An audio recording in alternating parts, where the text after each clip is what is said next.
Good afternoon, this side Pooja Gupta and you are watching my channel. स्वागत करती हूँ मैं आपका इस सीरीज पे और इस सेशन पे। देखिए, हमारा 15 डेज का क्रैश कोर्स था जिसमें से हमने 12 क्लासेस कर ली थी और अब हमारे पास सिर्फ 3 क्लासेस बचे। इसीलिए मैंने ये 3 डेज क्रैश कोर्स लिखा है। सिर्फ 3 दिन, last 3 days, last 3 practices, nothing more than that. कि 3 दिन की ये प्रैक्टिस सीरीज है। आपका 3 दिन में हम ये कोर्स खत्म करने की कोशिश करेंगे। लेकिन अभी तक आपने किए थे वन लाइनर्स, अब हम कर रहे हैं प्रीवियस पेपर्स। जो लास्ट 3 इयर्स के पेपर्स हैं, जो लास्ट पेपर्स हैं, उनसे रिलेटेड क्वेश्चंस क्या पेपर में पूछे गए हैं हम वो करेंगे। और एक उम्मीद करती हूँ जो अभी फॉरेस्ट रिसर्च इंस्टीट्यूट जो कि शिमला में, पंथा घाटी में, वहाँ पे जो पेपर हुआ था 2020 में हुआ है या 20 जनवरी में जो पेपर हुआ है, वो पेपर आज हम उनसे रिलेटेड क्वेश्चंस को डील कर रहे हैं। तो मेरी आपसे रिक्वेस्ट है कि जितने भी कैंडिडेट्स फॉरेस्ट गार्ड की तैयारी कर रहे हैं उन तक ये सेशंस को पहुंचाइए या उन तक इस वीडियो को पहुंचाइए, शेयर कीजिए, अपना भला कीजिए और दूसरों का भी। तो ये 3 दिन की सीरीज है जिसमें हम सिर्फ प्रीवियस पेपर्स करने जा रहे हैं, जो लास्ट 3 इयर्स के पेपर्स हैं। उम्मीद करती हूँ कि आपने पहले भी किए होंगे, नो डाउट।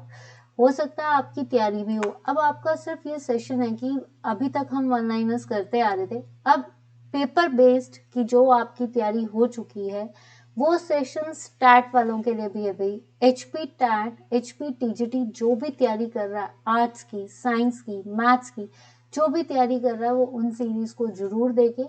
तो चलिए, आज का जो सेशन है 3 डेज, इन 3 क्लासेस को don't miss it, don't miss. This is the last 3 revision sessions. Last 3 revision sessions जो थंबनेल पे लगा है वो यही है and it is fully conducted by the forest department. आपको पता ही, अब जो पेपर डालने वाले हैं वो नौनी यूनिवर्सिटी डालने वाली है। तो नौनी यूनिवर्सिटी के अंडर पेपर डलेगा। तो प्लीज फॉरेस्ट रिसर्च इंस्टीट्यूट से, फॉरेस्ट्री से पेपर क्या आएंगे, तो इसमें हम फॉरेस्ट के भी क्वेश्चंस को डील कर रहे हैं।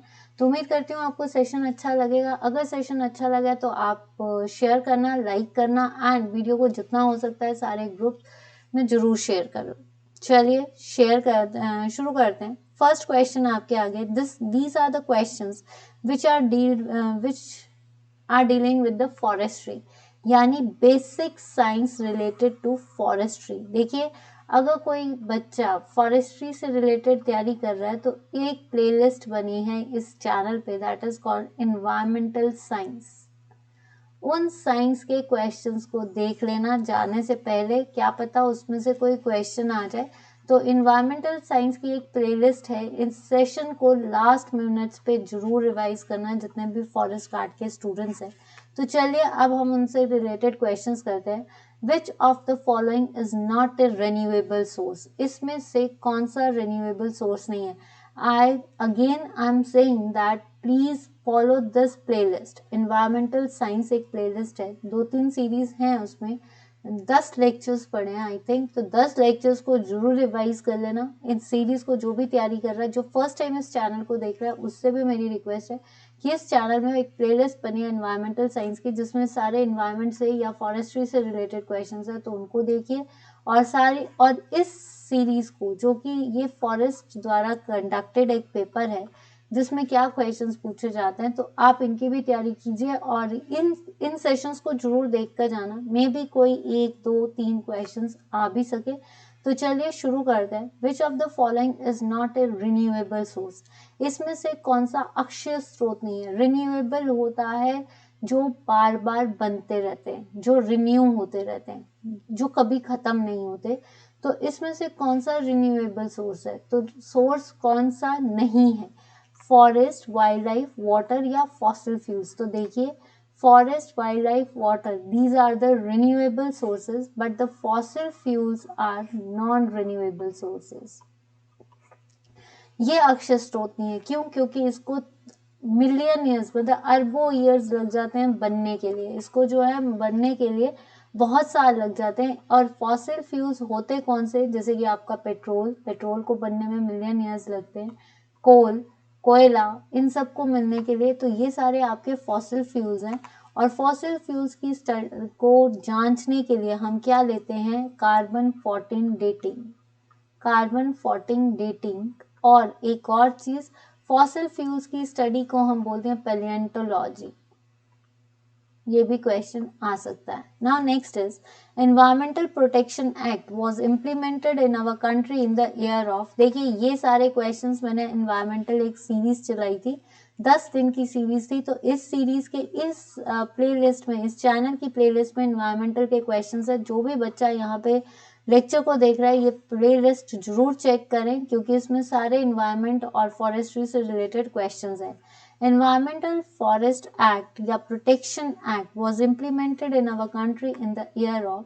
जो आपका पर्यावरण संरक्षण अधिनियम है ये कब लागू किया गया था? एक चीज मैं आपको बता देती हूँ, ये जो आपका इन्वायरमेंट यानी पर्यावरण संरक्षण अधिनियम जो है, ये आपका, इसको हम अम्ब्रेला एक्ट भी बोलते हैं, इसको हम अम्ब्रेला एक्ट भी बोलते हैं। ये सबसे बड़ा एक्ट है, ठीक है। 1972 में ये भी याद रखना वाइल्ड लाइफ एक्ट बना था, वाइल्ड लाइफ एक्ट, ठीक है। 1977 में water says act, says act rules बना था, जबकि 1974 में वाटर प्रिवेंशन एक्ट बना था, वाटर प्रोटेक्शन एक्ट, ठीक है। इसकी अमेंडमेंट 1977 में हुई थी, जिसमें इसका वाटर सेस बन गया था। 1980 में बना है forest reservation act, forest reservation act, तो ये भी याद रखना, फॉरेस्ट रिजर्वेशन एक्ट 1980 में बना। और 1981 में बना air act, air protection act या एयर प्रिवेंशन एक्ट। तो ये सारे एक्ट्स आपको पता होने चाहिए।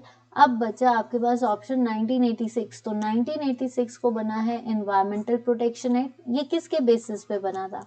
ये बना था 1984 में, जो भोपाल गैस ट्रेजेडी, जो भोपाल में ट्रेजेडी हुई थी, गैस ट्रेजेडी, उसकी वेक में बना था, ठीक है। उसको देखने के बाद एनवायरमेंटल प्रोटेक्शन एक्ट बना था। और ये कब हुई थी? 1984 में हुई थी। इसमें कौन सी गैस निकली थी? मिक यानी मिथाइल आइसोसाइनेट। तो ये सारे क्वेश्चंस है। एंड मैं फिर से आपको बार बार इसको रिवाइज करवा रही हूँ कि इन्वायरमेंटल साइंस प्लेलिस्ट है इस चैनल पे, प्लीज इसको जरूर देखिए, क्योंकि इसमें ये सारे क्वेश्चंस को मैंने डील किया हुआ है। Water pollution is caused by, water pollution यानी पानी का प्रदूषण किससे होता है? औद्योगिक बहस्त्राव या इंडस्ट्रियल एफ्लुएंस, सीवरेज से, फार्म्स रन ऑफ या ऑल ऑफ दीज। देखिए जो भी वाटर पॉल्यूशन होता है वो घर के गंदे पानी से भी होता है, एग्रीकल्चर के जितने भी मिनरल्स होते हैं वो टॉक्सिकेटिंग होते हैं, क्योंकि उसमें जितने भी केमिकल्स होते हैं, ठीक है। सीवरेज जो भी गंदगी होती है वो भी पानी को प्रदूषित करती है, तो इसका सही आंसर होगा ऑल ऑफ दीज, ठीक है। नेक्स्ट क्वेश्चन देखते हैं। World forestry day is celebrated on, world forestry day, ऐसे दिन, ये सारे दिवस जो है ना, देखिए आपको क्या लास्ट टाइम रिवाइज करना है, एक्ट्स रिवाइज करने हैं। लास्ट टाइम पे आपको डेज और इवेंट्स याद करने हैं, ये चीजें याद कर लेना, थीम्स उसके याद करने हैं, तो ये चीजें आपको याद होनी चाहिए। World forestry day is celebrated in, विश्व वानिकी दिवस कब मनाया जाता है? 16 सितंबर। तो 16 सितंबर को आपका ओजोन डे मनाया जाता है, ठीक है। ओजोन डे मतलब ओजोन कहाँ पे होती है? स्ट्रेटोस्फेयर में होती है, सप्ताह, जिसको आप समताप मंडल भी कहते हैं, ठीक है। और यहाँ पे 16 से लेकर 24 किलोमीटर तक फैली हुई है। ये हमें किससे बचाती है? यूवी रेस से बचाती है, ठीक है। तो ये याद रखना 16। और इसमें इस बार का थीम क्या था? Montreal protocol, keep us clean, ठीक है। मतलब आपका जो ओजोन था, keep valuing keep cool, that is the theme. 22 अप्रैल को होता है अर्थ डे, पृथ्वी दिवस, जो कहता है रिस्टोर आवर अर्थ, जिसका थीम क्या था? रिस्टोर आवर अर्थ, ठीक है। 5 जून को होता है इन्वायरमेंटल दिवस यानी पर्यावरण दिवस, जिसमें आपका क्या था? इकोसिस्टम रिस्टोरेशन, इकोसिस्टम रिस्टोरेशन का ये था। अब बचा आपका फॉरेस्ट्री डे, तो फॉरेस्ट्री डे होता है 21 मार्च। 21 मार्च, इसका जो थीम था ना वो मैं आपको बता दूं, that is forestry and our save our biodiversity, that is इसका जो थीम था, वो थीम क्या था आपका? मैं थीम इसमें लिखवा देती हूँ आपको। World forest restoration a path to cover, forest restoration a path to cover, ठीक है। मतलब फॉरेस्ट को बचाओ, फॉरेस्ट को वापस रिस्टोर करो ताकि हम अपने फॉरेस्ट को रिकवर कर सके। तो 21 एक और आता है, 21 मार्च आता है, जून आता है, और एक 21 मई भी आता है। This is called biodiversity day. Biodiversity day, that is अपना protect our diversity. Which gas is called as a marsh gas? Methane gas को मार्श गैस कहा जाता है। तो मार्श गैस जिसको आप दलदली, ये सबसे ज्यादा हमें कहाँ पे मिलती है? जो जुगाल करते हैं एनिमल्स वहां पे, जितने भी वेटलैंड्स होते हैं वहां पे मिलती है। ठीक है, तो ये नहीं। इथेनॉल, इथेनॉल होता है आपका एल्कोहल। ठीक है, ये एल्कोहल जो होता है इसमें जो है, इसको ब्राजील में फ्यूल का काम करता है, ये फ्यूल का। ठीक है, मिथेनॉल जो होती है ये एक ऐसी, इसको विट स्पिरिट भी बोलते हैं। और इसको एक चीज और याद है, दिस इज वेरी टॉक्सिकेटिंग, ये सबसे टॉक्सिकेटिंग होती है, इसको नहीं दिया जा सकता। ये इथेनॉल तो रेक्टिफाइड जो स्पिरिट्स होती है उनमें भी यही होती है। Carbon monoxide, carbon monoxide is a, इसको हम प्राइमरी पॉल्यूटेंट भी बोलते हैं। और ये चीज याद रखना, ये भी क्वेश्चन आता है, which one is the primary pollutant? तो कार्बन मोनोऑक्साइड ये कहाँ से निकलती है? अर्बन एरियाज में जो ट्रांसपोर्ट होता है ना, उससे निकलती है। और एक चीज, ये हमारे ब्लड में जाकर क्या बनाती है? Carboxy haemoglobin, haemoglobin. तो जिससे हमें सफोकेशन होती है, सफोकेशन होती है और डेथ भी हो सकती है। तो कार्बन मोनोऑक्साइड तो हो नहीं सकती, दैट इज कॉल्ड मिथेन।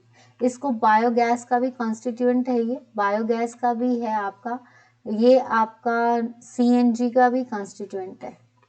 ठीक है, हु स्टार्टेड वन महोत्सव? वन महोत्सव जो होता है ये जुलाई के वीक में होता है, जुलाई में होता है। तो इसको शुरू किसने, देखिए इसको इनिशिएट किसने किया था? इसको किया था इनिशिएट आर राघवन ने।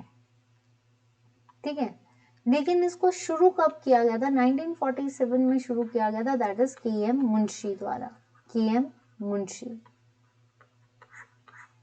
ठीक है, तो आंसर इज के एम मुंशी। नेक्स्ट देखते हैं, आपको रविंद्रनाथ टैगोर ने नहीं शुरू किया था, ये याद रखना। Next question, would pyrolysis results in the production of, देखिए लकड़ी को जलाना।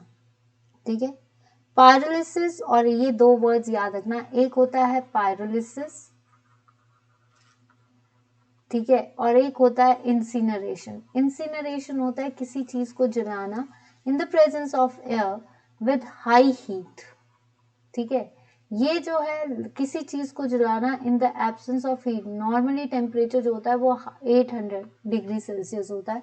तो जब भी हम लकड़ी को जलाते हैं in the absence of air, तो क्या निकलता है? चारकोल, गैस और oil. Charcoal, gas and oil.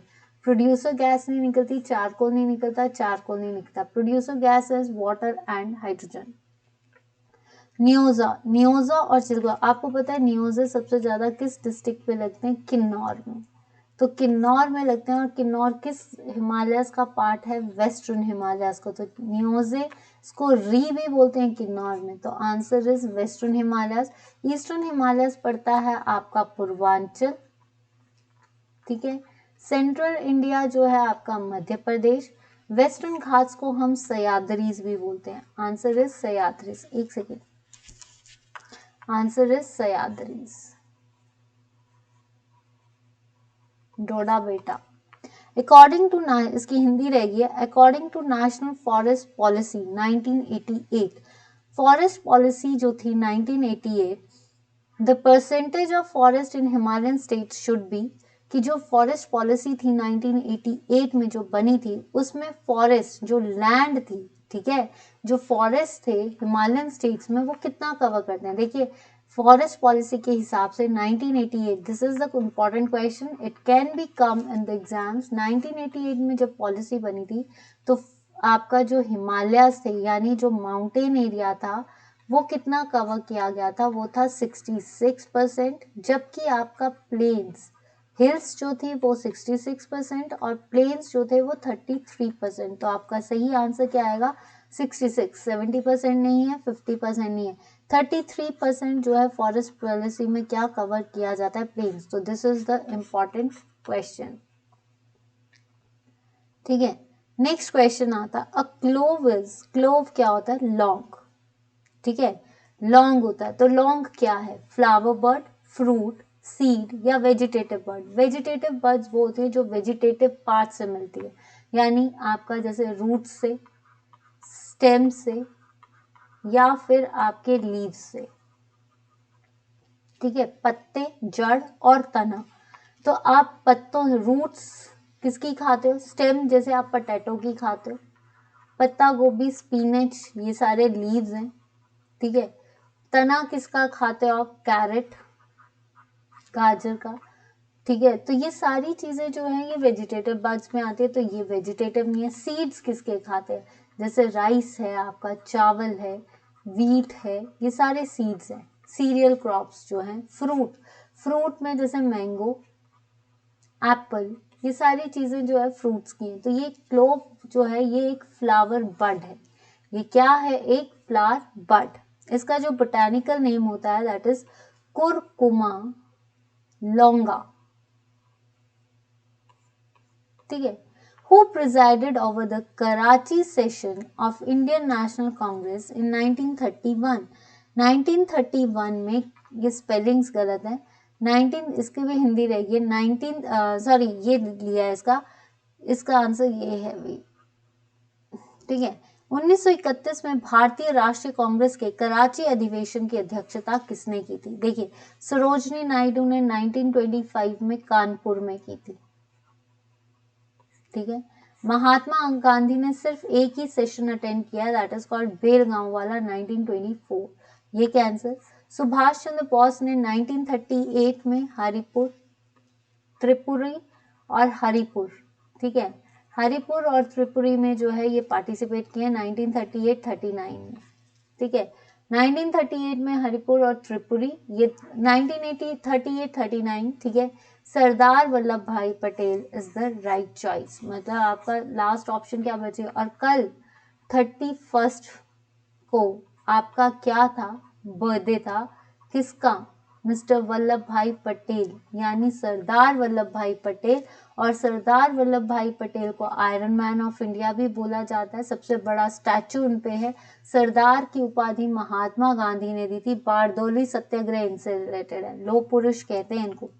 Income tax in India was introduced by, income tax किसने प्रोड्यूस किया या किसके द्वारा जो है आप इसको कर सकते हो? William Jones. तो विलियम जोन्स ने रॉयल एशियाटिक सोसाइटी खोली थी, तो ये नहीं है।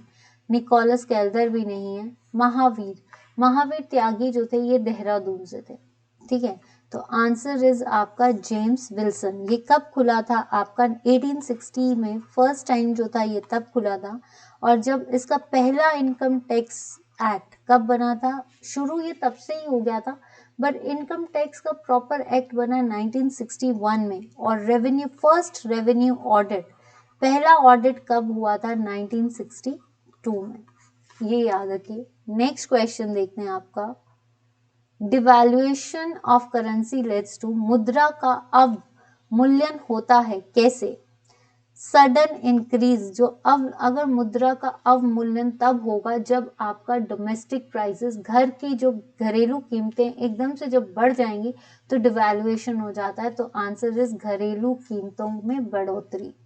Which of the following mountains are the oldest according to geological history? भूवैज्ञानिक इतिहास के अनुसार निम्नलिखित में से कौन से पर्वत सबसे पुराने हैं? तो सबसे पुराने पर्वत कौन से हैं? नीलगिरीज, ये तो ब्लू हिल्स को भी कहते हैं, ये तमिलनाडु में, तो ये नहीं है। विंध्यास, ये सेंट्रल इंडिया में पड़ते हैं, ठीक है। सद्भावना इसकी हाईएस्ट पीक है। सतपुड़ा, तो सतपुड़ा की हाईएस्ट पीक है धूपगढ़, ठीक है, ये नहीं है, ये भी आपके Madhya Pradesh side. Answer is Aravalli. सबसे ओल्डेस्ट माउंटेन रेंज कौन सी है? अरावलीज। इसकी हाईएस्ट पीक है गुरु शिखर। और ये कहाँ पे पड़ते हैं? ये ज्यादा कवर करते हैं राजस्थान, ठीक है। ये ज्यादा से ज्यादा क्या कवर करते हैं? राजस्थान। और राजस्थान जो है इसमें इसकी हाईएस्ट पीक है, तो जैसे माउंट आबू इससे रिलेटेड है। एक और क्वेश्चन, बानी थनी मैंने आपको बताया था किशनगढ़, ठीक है। बानी थनी पेंटिंग्स जो हैं वो किशनगढ़ की है, यानी मारवाड़ की हैं। किशनगढ़ स्कूल को बिलोंग करती है। तो ये जो मारवाड़ स्कूल है ये कहाँ पे है? Make it correct, it is also in Rajasthan. ये कहाँ पे है आपका? राजस्थान। नेक्स्ट क्वेश्चन आता है आपका, Who come among the following received Nobel Prize twice in different subjects? देखिए इसमें से ऐसा कौन सा इंसान है या कौन सा ह्यूमन है जिसने नोबेल प्राइज जीता है डिफरेंट सब्जेक्ट्स में? Madam Curie, Frederick Sanger, Pierre Curie या आपका जॉन बर्डीन? तो जॉन बर्डीन ने जो है आपके कौन से जीते थे? ये जीते हैं इन्होंने फिजिक्स में। इन्होंने 2 बार जो भी जीता है, एक 56 में जीता है और एक 72 में, तो ये नहीं है, इन्होंने फिजिक्स में जीते हैं। पेरी क्यूरी या फेडरिक सेंगर? फेडरिक सेंगर ने केमिस्ट्री में जीते हैं प्राइज। ठीक है, ये भी इन्होंने कब जीते हैं? फेडरिक सेंगर ने 1958 में एक और एक 80 में, सेम सब्जेक्ट्स पे 2 बार। ठीक है, तो ये नहीं है, ये नहीं। अब मैडम क्यूरी और पेरी क्यूरी, जो मैडम क्यूरी है, इन दोनों ने, मैडम क्यूरी ने 2 बार जो है प्राइज जीता है, एक केमिस्ट्री में जीता है और एक फिजिक्स में जीता है, एक आपका, तो ये याद रखना, पेरी क्यूरी। ठीक है, ये इनके हस्बैंड थे। The rubber is obtain from which tree? देखिए रबर बेसिकली जो होता है, रबर वो लेटेक्स से मिलता है। ठीक है, और इसकी जो स्पीसीज होती है दैट इज कॉल्ड हेमिया बिनवालिस, इससे मिलता है ये, हेमिया से। लेकिन अगर इसकी लेटेक्स को और ऑब्टेन करना है, रिलीजियस सा होता है पीपल, फाइकस ये फिग होती है एक पॉपुलर टाइप की, कारकेरिया ये भी एक स्मॉल सेचुरेटेड फिग है, तो ये नहीं, आंसर इज इलास्टिका। तो जो अगर हमें लेटेक्स प्रॉपरली लेनी है फॉर अ टाइम बीइंग, तो रबर हमें इलास्टिका से मिलेगा, वैसे इसकी ब्रांच जो है हेमिया है। The vegetation which grows mostly in salty areas? ऐसी कौन सी अधिकतर लवणीय क्षेत्रों में उगने वाली वनस्पति को क्या कहा जाता है? नन ऑफ दीज तो नहीं है। मीजोफाइट्स जो नॉर्मल टेम्परेचर में, जो मिडम टेम्परेचर होता है उसमें ग्रो करती है, तो वो नहीं। हेलोफाइट्स, जीरोफाइट्स होता है ड्राई कंडीशंस में, जहां पे पानी नहीं होता, स्केर्सिटी होती है, जैसे कि कैक्टस। ठीक है, तो ये नहीं, आंसर इज हेलोफाइट्स। जो आपके सलाइन एरिया में ग्रो करते हैं उनको हम बोलते हैं हेलोफाइट्स। जो पानी में ग्रो करते हैं दैट इज कॉल्ड हाइड्रोफाइट्स। तो आंसर इज हेलोफाइट्स। यहाँ तक किस किस को ये सेशन इंटरेस्टिंग लग रहा है भाई? किस किस को ये सेशन अच्छा लग रहा है? और अगर सेशन को अच्छा लग रहा है तो वीडियो को लाइक एंड शेयर जरूर करें।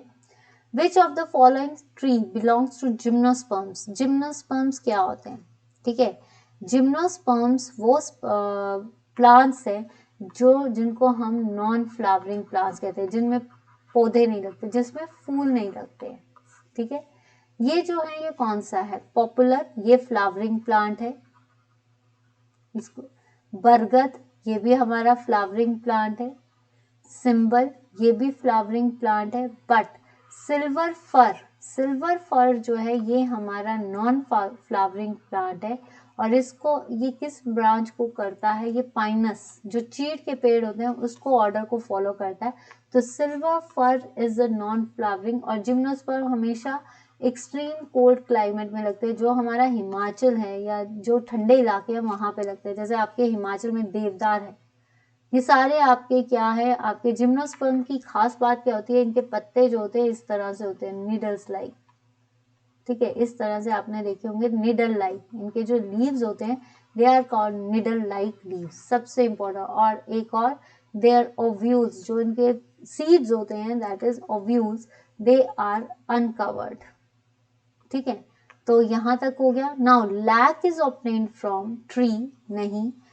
रॉक्स नहीं, ओशंस नहीं, आंसर इज महासागर है, answer is insects. Which tree is called as the flame of forest?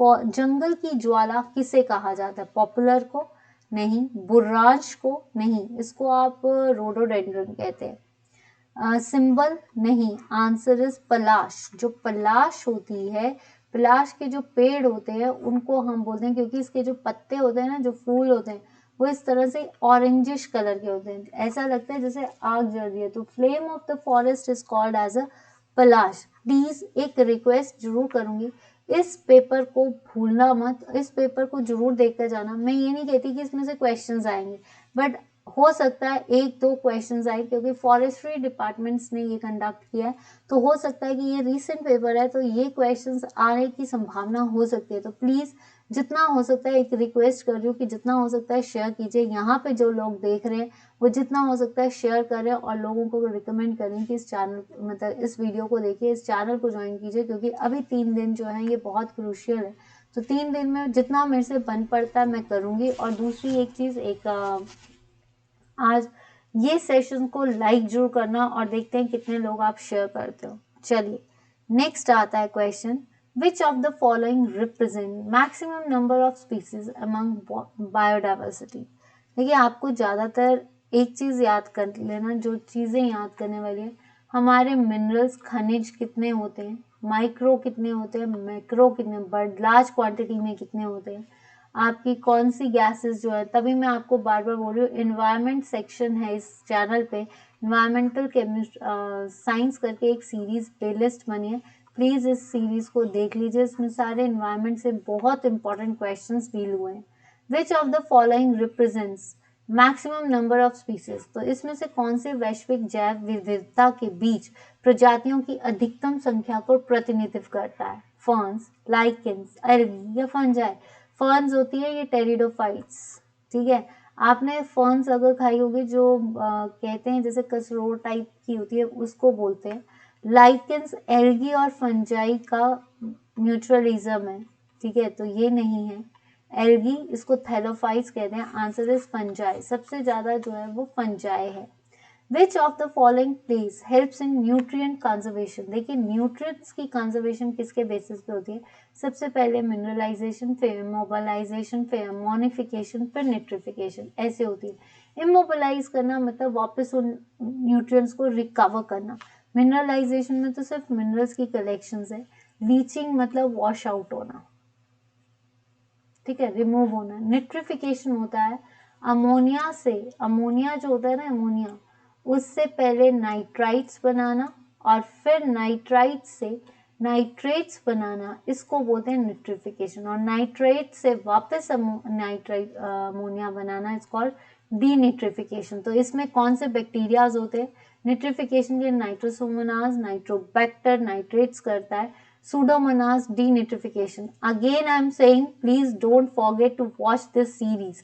Yeah, watch this 10 days series of environmental science. Again, क्योंकि इसमें सारी चीजें मेंशन की गई है। तो आंसर इज ना निट्रिफिकेशन है, इसको वापस लाने के लिए इमोबिलाइज करना, स्थिरीकरण करना। Kyoto protocol entered into the force from, देखिए क्योटो प्रोटोकॉल किसके लिए जरूरी है, ग्रीन हाउस गैसेस कौन कौन सी होती है, CO2 होता है, वाटर वेपर्स होते हैं, ये नेचुरल है, ठीक है। फिर उसके बाद कौन सा होता है, मीथेन CH4, आपका SF6, ओजोन, ठीक है। फिर उसके बाद आपका N2O, CFCs, ये सारे हैं, ठीक है। तो जिसमें आपका इन सारी ग्रीन हाउस गैसेस को कवर करने के लिए क्योटो प्रोटोकॉल लगाया गया था। तो क्योटो प्रोटोकॉल का मेन मिशन था कि इससे सबसे ज्यादा ग्रीन हाउस गैसेस को रिमूव किया जाए। ये शुरू इसको लाया कब गया था, ये जब कहते हैं ना स्टार्ट या अनाउंस कब हुआ था, 1997 में। लेकिन ये इसको प्रॉपरली यूजेबल कब किया, क्योंकि इसमें पूछा है कब लागू, एंटर्ड इनटू मतलब काम करने में कब लाया गया था, 16 फरवरी 2005 में जो है इसको लागू करें। वैसे ये अनाउंस्ड या जैसे बोल सकते हैं इसको लॉन्च कब किया गया था, लॉन्चिंग इज देयर, ठीक है। लेकिन इसको पर्टिकुलरली वर्किंग फील्ड्स में 16 फेब का 2005। Major source of agarwood is, agarwood किसके बेसिस पे आती है, ओरोजाइलम, एबिस पेक्टेबास, या आपका मैग्नीफेरा इंडिका, या फिर आपका क्या कहते हैं एक्विलेरिया मेलेंसिस। तो अगर हम इसकी बात करें तो ये क्या आएगा आपका, इसको क्या बोल सकते हो आप, ये है आपका मेजर सोर्स। अगर अगर कहाँ से जो जेल होता है उसका, देखिए Mangifera indica is the name of आपका आम, एबिस नहीं है, आंसर इज आपका ओरोजाइलम नहीं है, आंसर इज एक्विलेरिया मेलेंसिस। ये क्या है आपका एक्विलेरिया मेलेंसिस, ठीक है। फिर आता है soft wood is present in, soft wood नरम लकड़ी जिसको आप बोल सकते हो, मृदु लकड़ी किसमें होती है? Both, none of these above, नहीं, बोथ नहीं।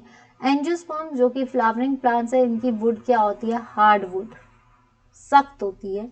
जबकि सॉफ्ट वुड हमेशा किसमें पाई जाएगी? आपकी जिम्नोस्पर्म्स में। ये याद रखना, हार्ड वुड हमेशा एंजियोस्पर्म्स में होती है और सॉफ्ट वुड हमेशा जो है जिम्नोस्पर्म्स में होती है। तो आंसर इज जिम्नोस्पर्म्स। चलिए, अरिथमेटिक एंड रीजनिंग, क्योंकि आपका मैथ्स भी आएगा, ट्राई मैंने किया है, आप अपना पेन पेपर रखिए और इनको सॉल्व कर दें। But I request everyone, please share guys, जितना हो सकता है इस पेपर को, जितना वायरल, अगर आपको पेपर अच्छा लग रहा है और एक नया लग रहा है तो प्लीज जितना भी हो सकता है शेयर कीजिए, लाइक कीजिए। उम्मीद करती हूँ कि यहाँ जितने कैंडिडेट्स देख रहे हैं, आपको अगर सीरीज अच्छी लग रही है ये वाली और आपको फायदा लग रहा है तो आप इसको फटाफट शेयर करते चलेंगे और सबको ऐड ऑन करने की कोशिश करेंगे। कंप्लीट द सीरीज, इसको सीरीज को रीजनिंग सेशन है, कंप्लीट द सीरीज 10, 22, 27, 44, 56, 61, 73। इसमें क्या आएगा? देखिए यहाँ पे सीरीज क्या है, 10 + 12 इज इक्वल टू 22। फिर आया है 22 + 5 इज इक्वल टू 27। देन आप 27 के बाद फिर से ऐड करो 12, देन आपका आएगा 39। और फिर जब हम सीरीज चल रहे हैं 39 + 5 इज इक्वल टू 44, आगे सीरीज। तो इसका मतलब क्या है? This is the add on edition है जिसमें 12 और 5 के डिफरेंस को लिया गया है। तो इसका सही आंसर होगा 39। What will come next in T, Q and K? देखिए T, Q, N, K ये सीरीज दी गई है। अगर हम देखें T, Q, N, K reverse है ना, हम उल्टा चलते हैं इजी करने के लिए। N और K में K, L, M के बाद N, फिर O और P के बाद Q, फिर R और S के बाद T। इसका मतलब कितने का डिफरेंस है? +2 का डिफरेंस है। तो K से पहले क्या आएगा? H, I और J। आई जे के डिफरेंस के बाद आता है आपका, तो इसमें भी +2, यानी इसके -2 करो तब आपको एच। अगर आप देखिए दोनों साइड से, इस साइड से चलते हो तो +2, अगर ऐसे चलते हो तो -2 का डिफरेंस है। ठीक है, अगर हम इस साइड को चलते हैं तो -2, अगर हम उल्टा चलते हैं तो +2 का डिफरेंस। तो यहाँ पे राइट सीरीज क्या आएगी? H. Find the square root of 0.0009 का स्क्वायर रूट निकालना है। ठीक है, तो इसका स्क्वायर रूट क्या होगा? सिंपल है, आपको 0.0009 का स्क्वायर रूट निकालना है आपने। तो इसमें क्या आएगा? 9 को अगर आप ये कर लीजिए, ठीक है, तो इस तरह से आपका क्या बनेगा? That is 0.03। Answer is 0.03। ठीक है, तो आंसर क्या आएगा आपका? 0.03। इसका सही आंसर आपके पास यही आना चाहिए, 0, क्योंकि अगर देखो कितने जीरो हैं, 4, तो 2 ये और 2 मल्टीप्लाई कर लो तो आपको 4, और फिर हम इसके कर सकते हैं क्योंकि यहाँ पे डेसिमल भी है। तो आंसर इज 10। नेक्स्ट क्वेश्चन आता है आपका, इन अ ग्रुप ऑफ काउस। देखिए क्वेश्चन को देखिए, इस तरह से क्वेश्चन, इन क्वेश्चंस को छोड़ के मत जाना गाइस। गाय और मुर्गियों की एक समूह में पैरों की संख्या सिर की संख्याओं के 2 गुने से 24 अधिक है। समूह में गायों की संख्या कितनी है? In a group of cows and hens, the number of legs are 24, more than twice the number of heads. What is the number of cows? तो देखिए पहले तो ग्रुप दिया हुआ है, cows दी हुई है और hens दी हुई है। ठीक है, लेग्स की बात की गई है, तो काउस की लेग्स कितनी होती हैं? 4, और hen की लेग्स कितनी होती हैं? 2। ठीक है, तो हमें यहाँ पे क्या निकालनी है? Number of cows. ठीक है, तो अगर हम let the number of cows is equal to x, ठीक है, let the number of cows is x और hence क्या है आपके पास? y, right. अब बोला जाता है, देखिए y, तो सबसे पहली चीज है नंबर ऑफ लेग्स, काउ में कितनी है? 4, और हमने काउस कितनी की है? x। वैसे ही नंबर ऑफ लेग्स hen में कितनी है? 2, तो क्या आ जाएगा आपका? 2y। ठीक है, नंबर ऑफ हेन्स कितनी है आपकी? नंबर ऑफ लेग्स कितनी है हेन्स के अंदर? 2, और वैसे इनको हमने x से मल्टीप्लाई कर दिया। अब आता है कि हमने इसमें निकालना क्या है, इसकी इक्वेशन क्या बनेगी? यहाँ पे करते हैं 4x plus 2y is equal to 24। यही आ गया आपका इक्वेशन कि 4x और 20 टोटल कितनी है आपकी 24। अब हम टोटल नंबर ऑफ लेग्स भी कर लेते हैं। यहाँ पे हम करते हैं टोटल नंबर ऑफ लेग्स। तो टोटल नंबर ऑफ लेग्स क्या बनेगा आपका 2 plus x plus Y in plus 24। ठीक है, तो ये क्या बना आपका 2x plus 2y plus 24। Total legs भी तो निकालनी है दोनों को, हेंस और आपकी उसकी। ठीक है, तो अब हम इसको कंबाइन करते हैं। तो कंबाइन करने के बाद क्या आएगा 4x plus 2y is equal to, ठीक है, ये क्या आ गया आपका 2x plus 2y plus 24, right. तो ये आपका आ गया। अब इसमें से आप देखिए 4x इधर ले जाइए, 4x minus 2x is equal to 2y minus 2y plus 24। 2y से प्लस माइनस ऑपोजिट है तो ये कट गए। ये आया आपका 2x plus 24। x is equal to 24/2। तो आपका x निकालना है क्योंकि हमने नंबर ऑफ काउज पूछे हैं। तो x क्या आ गया आपके पास 12। तो आंसर क्या आएगा आपका 12। क्या किया है पहले तो ग्रुप ऑफ काउज और हेंस में पहले तो कितनी नंबर ऑफ काउज निकालनी है तो x कर दिया, हेंस जो है y। Number of legs are 24। Total number of legs क्या है 24। अब काउज की जो लेग्स होती हैं वो 4, तो नंबर जितनी काउज हैं उसको 4 और x कर दिया, हेंस 2y कर दिया। ठीक है, अब आपका कहता है कि number of legs are 24 which is more than twice the number of heads. तो नंबर ऑफ हेड्स के लिए क्या है ट्वाइस है x प्लस वाई। ठीक है, multiply total number of x. तो आपका 2x प्लस 2y क्योंकि दो ट्वाइस द नंबर उनके हेड्स को बेसिस है तो उसमें आपका 24 ऐड हो गया। जब हमने इसको सॉल्व किया तो आपका आंसर आना चाहिए 12। तो right answer is 12। Is it clear? ठीक है, तो चलिए अब देखते हैं आपको नेक्स्ट, सॉरी अभी करने लगी थी मैं कुछ गलत। नेक्स्ट देखते हैं क्वेश्चन। नेक्स्ट क्वेश्चन देखिए क्या है। देखिए आप अपने हिसाब से कर सकते हो। अब हम कर रहे हैं आपका क्वेश्चन, इसका आंसर क्या आएगा 12। इसका आंसर क्या है 12।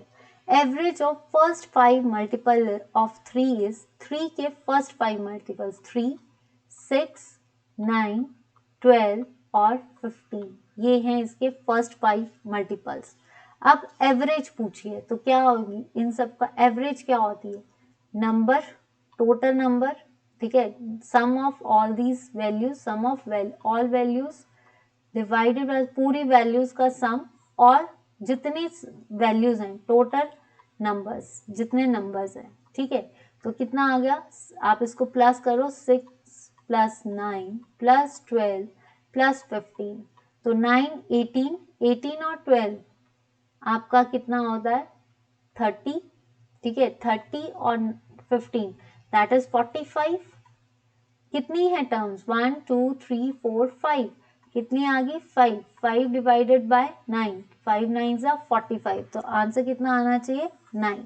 ठीक है, formula for a volume of cylinder. एक वॉल्यूम ऑफ सिलेंडर यानी बेलन का आयतन क्या होता है दैट इज योर आपका क्या आएगा पाई आर स्क्वायर एच या 2 पाई। देखिए 2 तो सर्कमफ्रेंसेस है तो ये नहीं होगा, answer is this that is pi r square h। pi r square area into h, h is the height of the cylinder। ठीक है, नेक्स्ट आता है आपका पाई की वैल्यू तो होती है, पाई की वैल्यू तो स्टैंडर्ड वैल्यू आर रेडियस और उसके साथ हाइट। नेक्स्ट क्वेश्चन देखते हैं, यहां तक क्लियर है। नेक्स्ट रीजनिंग का पार्ट है, इसमें मैथ्स आता है, कोशिश पूरी की है मैथ्स को सॉल्व करने के लिए। देखिए pole is related to magnet in the same way dash is related to battery. Cell power, pole magnet का पोल होता है तो बैटरी के लिए क्या चाहिए टर्मिनल्स। क्या चाहिए टर्मिनल्स। ए एंड बी, देखिए A and B are the childrens of C. ये किसके चिल्ड्रन है सी के चिल्ड्रन है। ठीक है, ये दोनों किसके बच्चे हैं सी के। A is the daughter of C. ठीक है, ए क्या है डॉटर है सी की। B is the son of D, B क्या है डी का सन। अब आपको इन दोनों के बीच का रिलेशन बताना है। ये देखिए ए और बी किसके बच्चे हैं सी के बच्चे हैं। ए सी की डॉटर है और बी डी का बेटा है तो इन दोनों के बीच में ऑब्वियसली अगर सी के दोनों बच्चे हैं तो डी का सन भी होगा और डॉटर भी होगी, इसके भी वही बच्चे हैं।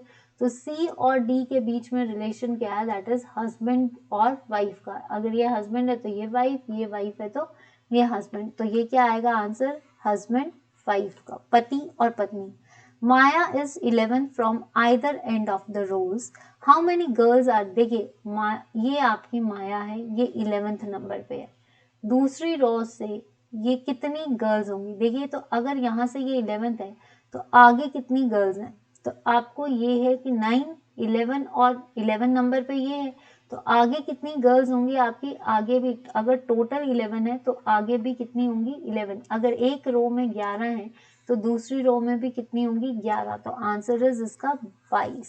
ठीक है, 19 अगर आप बोलोगे बीच में खड़ी है, तो अगर इस साइड से 11 नंबर है, इस साइड से भी, हाउ मेनी गर्ल्स, मतलब उसका फ्रॉम आइदर एंड, किसी भी एंड से उसका नंबर 11 है, तो इस साइड से भी 11 है, इस साइड से भी 11 है, तो इसका मतलब इसमें कितनी गर्ल्स हैं 22।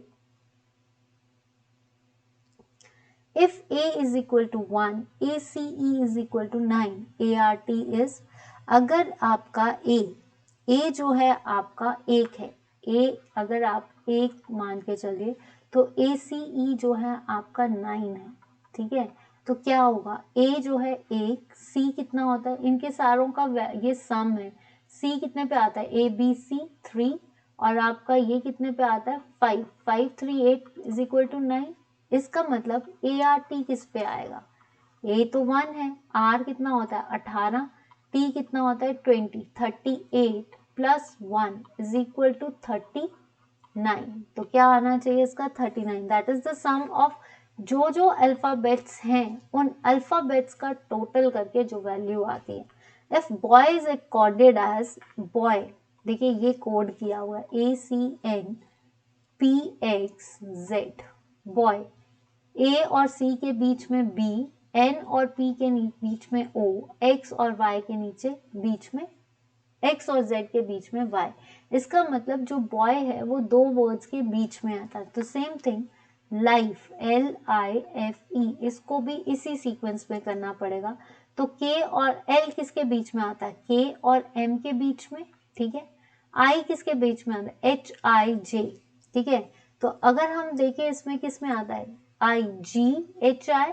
ठीक है, HIJ कैसे आता है आपका, इसको चेक करते हैं। तो आपको पता है HIJ, तो H और J के बीच में आपका डिफरेंस FEFG, तो E और G के बीच में डिफरेंस E, तो E किस में आएगा आपका ABCD और F, D और F, मतलब EF आपका क्या आया, आपका D और F का डिफरेंस। तो क्या बना, अगर देखो KML HJI EGF और DF क्या बन गया आपका E, मतलब इसमें भी हमने बीच के जो इस वर्ड्स हैं इनके आगे पीछे के वर्ड्स लेने, तो हमारे पास सही आंसर क्या बनेगा, KM HJ EJ HJ EG DF, तो ये इसका सही आंसर है।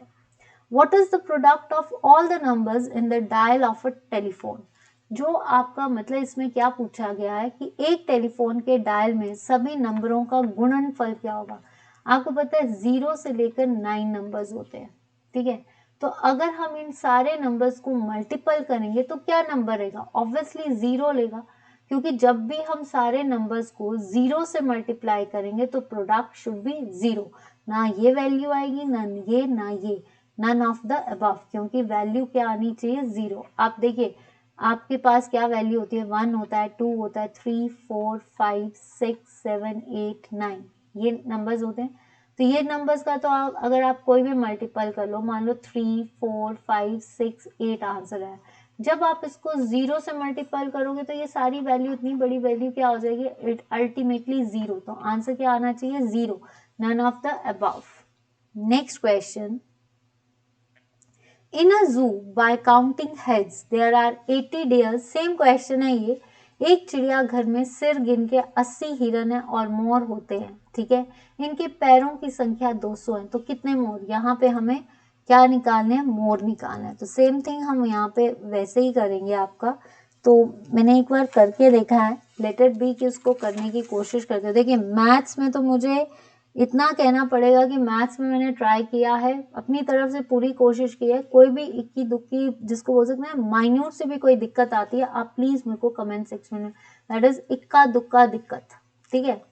तो प्लीज देखिए टोटल नंबर ऑफ आपको क्या पूछा गया है। देखिए टोटल नंबर ऑफ लेग्स कितनी है, टोटल नंबर ऑफ लेग्स हैं आपकी 200, right. Total number of heads कितने हैं, टोटल नंबर ऑफ हेड्स जो हैं वो आपके 80 हैं। ये हेड्स और ये लेग्स, राइट। अब number of peacock, let x be the number of peacocks, let x be the number of peacocks, ठीक है। और लेट नंबर और उसकी आप x be the number of peacocks और उनकी लेग्स कितनी हुई 2, let y number of legs of the deer, number of legs of a deer is 4, right. अब कहता है आपको क्या निकालना है, टोटल नंबर। तो टोटल नंबर ऑफ लेग्स यहां से देखते हैं, टोटल नंबर ऑफ लेग्स इतनी है आपकी 200, राइट। इसने कहा है 80 डियर्स एंड 26, तो 2 इंटू ट्वाइस है ना इसमें, तो आपकी क्या है कितना आएगा 2 number of peacocks into 4 number of legs of the peacocks and 4 number of legs of the deer. तो 2 इंटू एक्स, ठीक है, plus 4 into 80, sorry 4 into 80 minus x, ठीक है। तो ये क्या बना आपका 200, तो आपके पास एज इट इज आया 2x प्लस 480 जा 320 प्लस आपका 4x, ठीक है। ये क्या बना आपका 4, ये माइनस है, प्लस माइनस माइनस, राइट। तो अब क्या आया, इसको सॉल्व करो, 200 minus 320 is equal to 2x minus 4x, तो minus 120 is equal to minus 2x, ये काट दो इसको, और x क्या आ गया आपके पास 60। तो आपका जो आंसर है कि how much peacocks are there, that is called 60, ठीक है। Find out the alternative which will replace the question mark. Reason, reason में देखो यहां पे मैं सॉल्व कर रही हूं,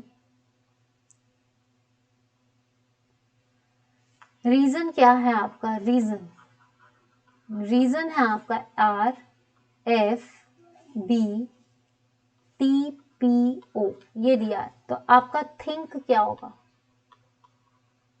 ठीक है, R S E F A B S T O P N O, ये दिया है। तो आपका क्या है T T H I N K, तो R S E F A B S T, तो यहाँ पे क्या आएगा T S T U H I I J N O K L. अब आप ये देख लीजिए इसका, क्योंकि इसमें अगर आप देखो तो हर एक अल्फाबेट के आगे का वर्ड दिया है, तो थिंक में भी आपका आगे का वर्ड होगा, that is right answer is UGL. Choose the correct alternative to replace the question mark in the given series. आपको ये सीरीज दी गई है 1 2 6 7 21, देखिए 1 और पहले किया गया है 1 प्लस 1 2, ठीक है, उसको मल्टीप्लाई किया गया 3 6, फिर 6 को प्लस 1 7, 7 को मल्टीप्लाई किया गया है 21, 21 में आपको क्या डाला गया है 1, तो 22, 22 को मल्टीप्लाई किया गया 3 से 66, 66 को प्लस 1 दैट इज 67, 67 को फिर से 3 से मल्टीप्लाई किया गया 21, और 3 6 18, 18 और 2 20, तो आंसर इज 201। आंसर क्या आएगा आपका 201। नेक्स्ट आता है क्वेश्चन, ऐसे फिगर वाइज भी आएंगे आपको questions. How many rectangles are there in a figure, वो वाली चीज क्लियर है ना, एक 1 का था प्लस एक वर्ड 1 करना था, इट शुड बी एडेड +1, और वहां पे 3 से उसको मल्टीप्लाई करना था, यानी आपकी जो सीरीज थी वो 1 + 1 and multiples of 3। How many rectangles are there in a figure, rectangle आयतन आकृति में कितनी आयत है, तो पहली आयत ये, फिर एक 2 3 4 5 6, एक ये आपकी आ गई 7, ठीक है, ये आ गई आपकी, यहाँ से ले लीजिए 8, ठीक है, और एक ले लीजिए ये वाली, ठीक है, तो एक आई 8 ये और एक 9, तो आंसर इज 9, क्योंकि ये तो बन ही नहीं रही है, ये तो बन ही नहीं रही है, तो पहले तो 6 तो है ही है, 6 में एक बड़ी आ गई 7, उसमें से 2 पार्टीशन कर लीजिए, एक ये और एक ये आयत, तो answer is 9। Find the missing pair in the series, इसमें आपने मिसिंग पेयर्स निकालने हैं। देखिए ई एफ, ठीक है, यहाँ पे क्या है, ई एंड एफ, कोई यहाँ से कर लेते हैं, ई और एफ, ठीक है, एच, ये फर्स्ट सीरीज को देखिए, ई और एफ में कोई डिफरेंस नहीं है, एफ और एच में जी का डिफरेंस है, एच और आई में कितना, आई और जे, इसमें कोई नो डिफरेंस, इसमें +1 का डिफरेंस, इसमें 2 का डिफरेंस, बढ़ता जा रहा है, तो यहाँ पे कितने का डिफरेंस होना चाहिए, 3 का, के एल एम एन, तो यहाँ पे क्या आना चाहिए, एन ओ, क्या आना चाहिए, ओ, एक सीरीज आ गई। अब यहाँ पे क्या है, क्यू एस डब्ल्यू ए, ये सीरीज है, Q R S T you 2 का डिफरेंस, क्यू आर एस 1 का डिफरेंस, एस टी यू, यहाँ पे क्या आ गया, एस टी यू वी 3 का डिफरेंस, +3 का difference, V W X Y Z, यहाँ पे क्या आ गया आपका, डब्ल्यू ये ना, हाँ 3 का डिफरेंस, ठीक है, तो यहाँ पे तो ये आ गया आपका एस टी यू वी +3 का डिफरेंस, डब्ल्यू में क्या आएगा, डब्ल्यू एक्स वाई जेड, 3 का डिफरेंस। वैसे ही आपका यहाँ पे भी क्या आना चाहिए, ए, तो यहाँ पे ए आ चुका है, तो एक्स वाई जेड, अब आपको आगे भी क्या देखना है, बी सी डी, तो यहाँ पे क्या आएगा, बी सी डी, आपका क्या आना चाहिए, ओ है ना, बी सी डी ई +4 का डिफरेंस, ठीक है, तो +4 का डिफरेंस क्या करोगे, तो आएगा आपका एफ, क्या आएगा आपका ओ एफ, ठीक है। नेक्स्ट क्वेश्चन देखते हैं आपका, एक मिनट, ठीक है, Q R S T you V W, ठीक है। Next find the missing value, इसमें हमें इसकी मिसिंग वैल्यू निकालनी है, तो पहली चीज इसको प्लस करें, 18, पहले हमने क्या किया, +81834, इसमें हमें माइनस करना है, तो पहले इनको प्लस कर लो, तो इसको प्लस करने के बाद आपका क्या आएगा, यहाँ पे कर रही हूँ मैं +18.834, आपका क्या बनता है, यहाँ से 0.34 कहाँ पे आपका ये आया 32, ठीक है, तो यहाँ पे आपका क्या बना 818, ठीक है, 4 का 4 आपको प्लस करना है, 3 2 5, 8 3 11, 8 8 16 70, 1 2 और 3, 8 3 7, 8 3 7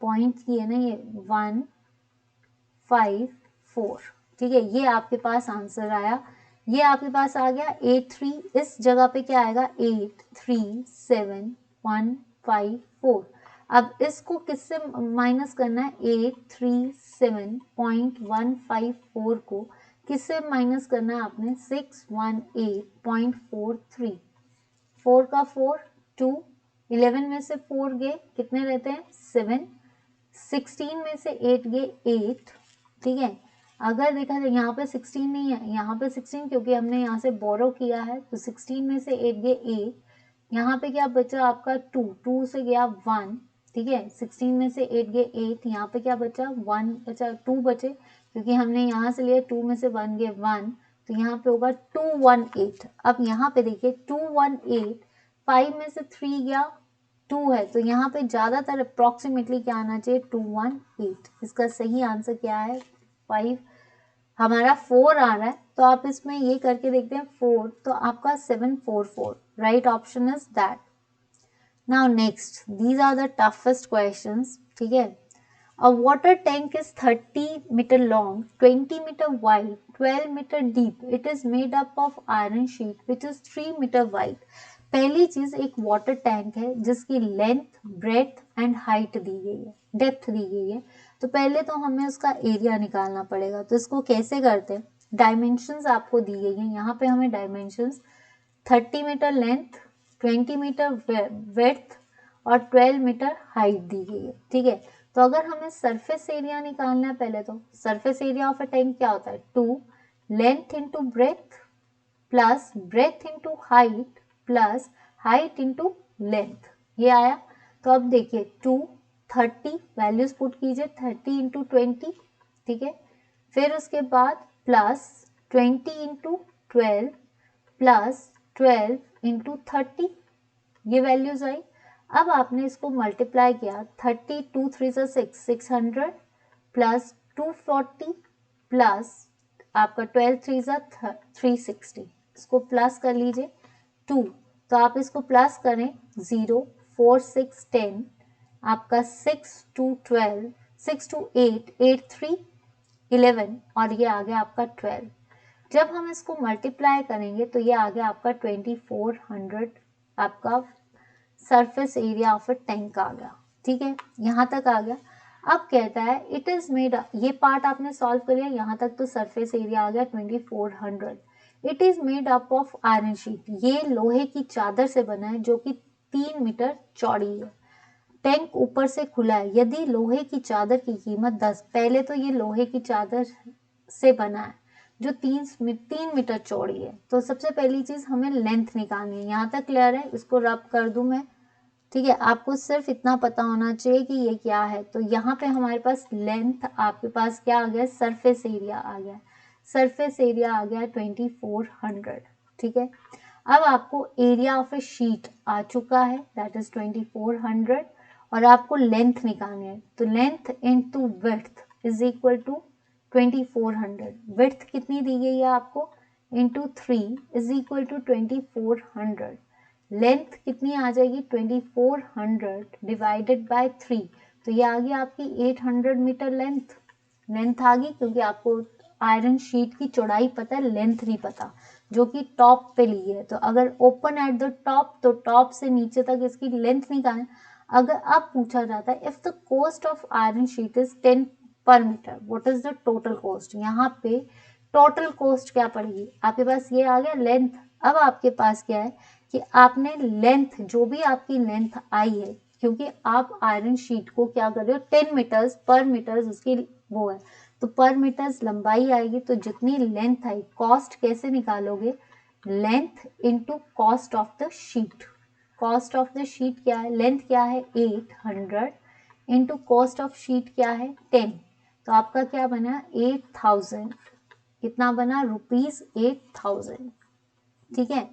अ rational number is equivalent to, यहाँ तक क्लियर है, ठीक है। किस किस को भाई मजा आ रहा है, किस किस को सेशंस बोर लग रहे हैं ये भी बता दीजिए, और किस किस को सेशन ऐसा लग रहा है कि नहीं इट्स अ फ्रूटफुल और इट्स अ गुड सेशन, जल्दी बताइए, फिर हम आगे चलते हैं। बताइए जल्दी कि आपको कैसा लगा, अगर अच्छा लगा तो जल्द से जल्द शेयर कीजिए, वीडियो को लाइक कीजिए। तो अब आता है आपका, ये आ गया आपका 8000, यहाँ तक क्लियर है। अब कहते हैं कि rational number is equal to 5 to 7 is equal to, देखिए जब भी हम रैशनल नंबर निकालते हैं 5 into 7, तो न्यूमरेटर और डिनोमिनेटर जो ऊपर का होता है और डिनोमिनेटर हम उसको सेम नंबर से मल्टीप्लाई करते हैं, ठीक है, सेम नंबर से। अगर यहाँ पे हम x लिख रहे हैं तो यहाँ पे भी हम x लिख रहे हैं, तो इस टर्म का जहाँ पे सेम वैल्यूज आ रही है, देखिए यहाँ पे 15 into 7, अगर हम 15 करते हैं 15 into 17, 5 into 3 से तो मल्टीप्लाई हो जाएगा 15, लेकिन 7 जो है वो 3 से मल्टीप्लाई जब हम करेंगे तो 21 आएगा, तो 15 into 21 आना चाहिए, पर यहाँ पे तो 17, ये तो कट है।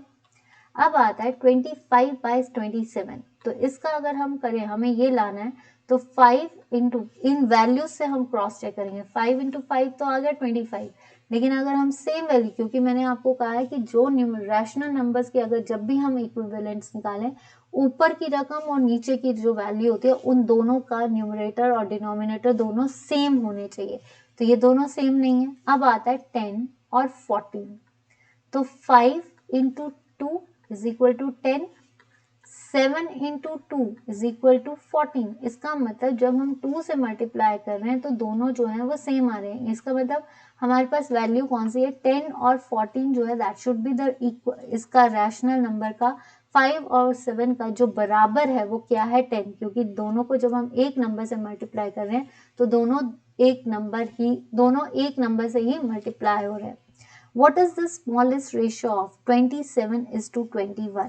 सबसे छोटी रेशियो 27 और 21 की क्या होगी, देखिए कैसे करोगे, 3 9s are 21, 3 7s are 20, sorry 3 9s are 27, 3 7s are 20, ये तो हो नहीं सकता, ये भी नहीं है, ये भी नहीं है, तो आंसर इज आपका 9:7, 9:7।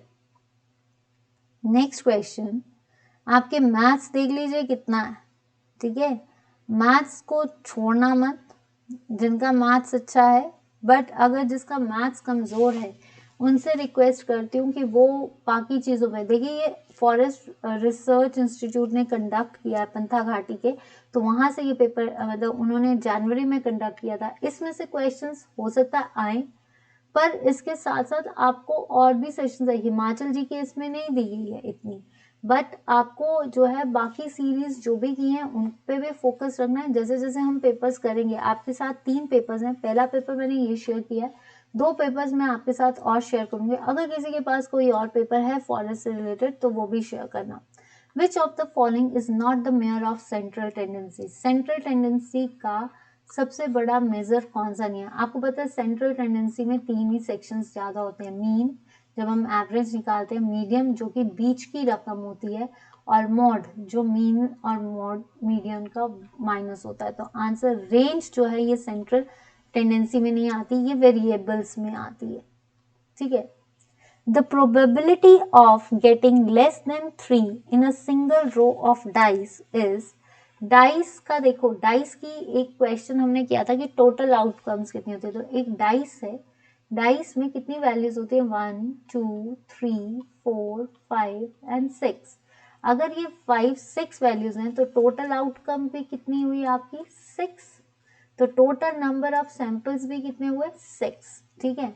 अब उसने कहा है the probability of getting less than 3, मतलब जो भी प्रोबेबिलिटी है, मतलब सैंपल का फाइनेंस, इसको आप बोल सकते हो सैंपल की प्रोबेबिलिटी, सैंपल का साइज, सैंपल का साइज जो है वो 3 से लेस है, तो 3 से लेस कौन कौन सी वैल्यूज होती है, 1 एंड 2, तो ये आ गया आपका 2 वैल्यूज, मतलब 1 एंड 2, सैंपल टोटल सैंपल में से कितनी वैल्यूज होगी 2, तो अब अगर हमें क्या निकालनी है, प्रोबेबिलिटी निकालनी है, तो प्रोबेबिलिटी हम क्या निकालेंगे, इसका टोटल नंबर ऑफ प्रोबेबिलिटीज यानी एन जो हमने सैंपल लिया है, and total number of samples, ठीक है, तो इसमें क्या आएगा, कितनी वैल्यू है 2 और टोटल नंबर कितने हैं 6, 2 1s are 2, 2 3s are 6, तो आंसर क्या आना चाहिए 1:3, 1:3, ठीक है।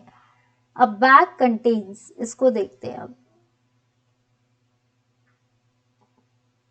देखिए, अब बैग कंटेन्स 50 पैसा, 50 पैसे है, 25 पैसे हैं और 10 कॉइन्स है, इन द रेशियो ऑफ 5:9:4, किस 5 के पैसे कितने हैं 5x, लेट 5x, p के कितने हैं आपके कितने हैं 9x, 10 के कितने हैं 4x, ये रेशियोज आपको दिया, आपने नंबर सपोज कर लेना, let the number of 50 passage this, let the number of 25 passage this, let the number of this, ठीक है, तो ये जो है आपका 5 9x4 ये आ गया। अब according to the question 5 into total इनको मल्टीप्लाई कर दीजिए, 5 इंटू 50, 5x इंटू 50 प्लस 25 पैसे into 9x plus 10 into 4x, total कितने दिए गए और अमाउंटिंग कितने हैं 2006, ठीक है,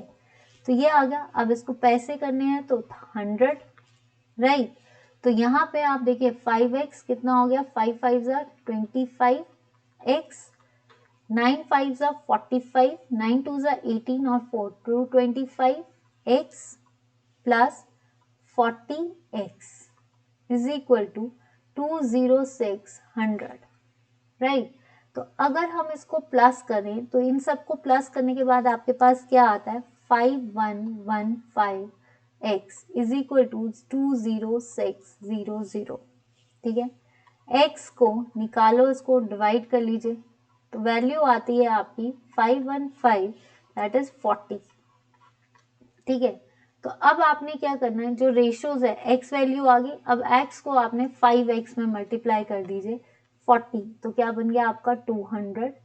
9 को 40 से करो तो 360, 4 में मल्टीप्लाई करो 40 को तो 160, ये वैल्यूज आनी चाहिए। तो आप देखिए कौन सी वैल्यूज है, 200, 360 और 160। तो पहले क्या आएगी, वैल्यू सारी सेम है पर सीक्वेंस वाइज की रेशियो के वाइज से 200, 360 and 160 is the right answer.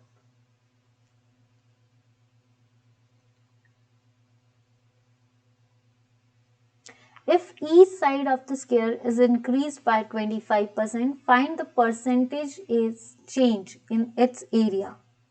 तो अगर हम इसमें क्वेश्चन का इसका आंसर देख लेते हैं, क्या है कि अगर मान लीजिए each side of the square, जो आपकी स्क्वायर है, लेट मी फाइंड, इसको मैं सॉल्व किया है, ठीक है। तो देखिए एक साइड है, let the side of a square is a square, ठीक है, ए स्क्वायर, इंक्रीज कितना दिया गया है आपका 25%, राइट। तो अगर हमें न्यू साइड निकालनी है तो न्यू साइड क्या होगी, A plus A plus 25 divided by आपका 100 इंटू ए, ठीक है, 25 4, ठीक है। तो ये क्या आ गया, ए प्लस ए आपका 4, राइट, क्योंकि ये अगर हम इन दोनों का एलसीएम निकाले तो क्या आएगा, 4 A plus A is equal to 5a by 4, ये आपकी न्यू साइड आ गई। न्यू साइड क्या आई आपकी 5a बाय 4, इसको फर्स्ट इक्वेशन कर लेते हैं, ठीक है। अब हमें न्यू एरिया निकालना है, यहाँ पे कर रही हूँ मैं, न्यू एरिया निकालना है। तो न्यू एरिया निकालने के लिए हम क्या करेंगे, 5a का स्क्वायर प्लस 4 का स्क्वायर, तो 5a क्योंकि एरिया निकालना है तो साइड स्क्वायर 25 ए स्क्वायर, सॉरी ये 5a आएगा, 5a का स्क्वायर करना है, इसको स्क्वायर कर दीजिए 25 और 16, राइट। अब हमें निकालना क्या है, इंक्रीज इन परसेंटेज, ठीक है। तो न्यू एरिया क्या है हमारे पास, minus old area into 100 divided by old area, ठीक है। न्यू एरिया कितना था हमारे पास, न्यू एरिया है 25 ए स्क्वायर डिवाइडेड बाय 16 माइनस आपका ओल्ड एरिया क्या है, ए स्क्वायर, ये है आपका ए स्क्वायर, ठीक है। आपका जो है ये और ओल्ड एरिया क्या आया था हमारा, ए स्क्वायर। सबसे पहले तो हम इसी को ऊपर वाले को सॉल्व करते हैं, 16, ठीक है। तो 16 25 ए स्क्वायर माइनस 16 ए स्क्वायर, ठीक है। तो ये क्या आएगा आपका डिवाइडेड बाय ए स्क्वायर, ये एज इट इज ऐसे ही रहने दीजिए। तो आपके पास आ गया 9 ए स्क्वायर डिवाइडेड बाय 16, ठीक है। और ये ए स्क्वायर है तो आप इसको क्या करोगे, ए स्क्वायर से ए स्क्वायर कट गया, तो आपके पास क्या आया 9/16, ये आपके पास आ गया 9/16।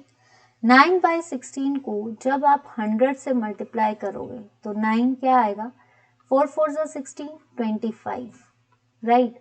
तो ये क्या बना आपका 9 5 ज़ा 45, 9 2 ज़ा 18, 25 डिवाइडेड बाय 4, तो 4 5 ज़ा 20, ठीक है, 4 6 ज़ा 24, 4 2 ज़ा 8, आपके पास आना चाहिए 56.25।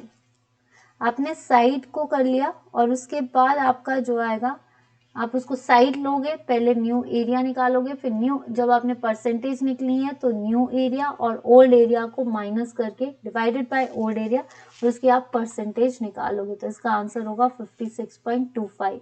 If the selling price is double the profit, अभी आपका और भी है, इसमें मैथ्स ही नहीं है और भी है। तो if selling price is double profit triples, find the percentage. देखिए लेट सेलिंग प्राइस है आपका y और कॉस्ट प्राइस दी है आपकी x, ठीक है। Then 3x minus y, sorry y minus x selling price is equal to 2y minus x, ऐसे कर लीजिए। 3y minus 3x is equal to 2y minus x, solve कीजिए तो 3y और 2y इधर आ गया, 3y minus 2y is equal to minus x plus 3x, right. तो ये क्या बना आपका y is equal to 2x, ठीक है, ये आ गया आपका 2x। अब प्रॉफिट निकालना है आपको, तो प्रॉफिट के लिए क्या आएगा, रुपीज y माइनस एक्स, ठीक है। तो y माइनस एक्स कितना है आपका, रुपीज, y की वैल्यू क्या है आपके पास, 2x माइनस एक्स, ठीक है। तो ये क्या आ गया आपके पास, x, आपके पास x आ गया। अब प्रॉफिट निकालने का फॉर्मूला क्या होता है, सेलिंग प्राइस प्रॉफिट, ठीक है, divided by CP into 100। CP कितना है, x divided by x into 100। तो यहाँ से ये कट गया, आपका क्या परसेंटेज आई, 100%। अगर सेलिंग प्राइस को डबल करो और अगर प्रॉफिट ट्रिपल्स हो तो प्रॉफिट परसेंट कितनी होगी, 100%। सिंपल है ये वैसे भी। 5 ये है आपका √5, ठीक है, इसको सॉल्व करते हैं, सिंपल है। इसको √5 माइनस √3 मल्टीप्लाई करना है, इसको 5 प्लस √3, ठीक है, इसको मल्टीप्लाई करो तो पहले हम 5 मल्टीप्लाई बाय फर्स्ट है a² प्लस b² का formula, that is 3 minus √3 √5 plus √3, right.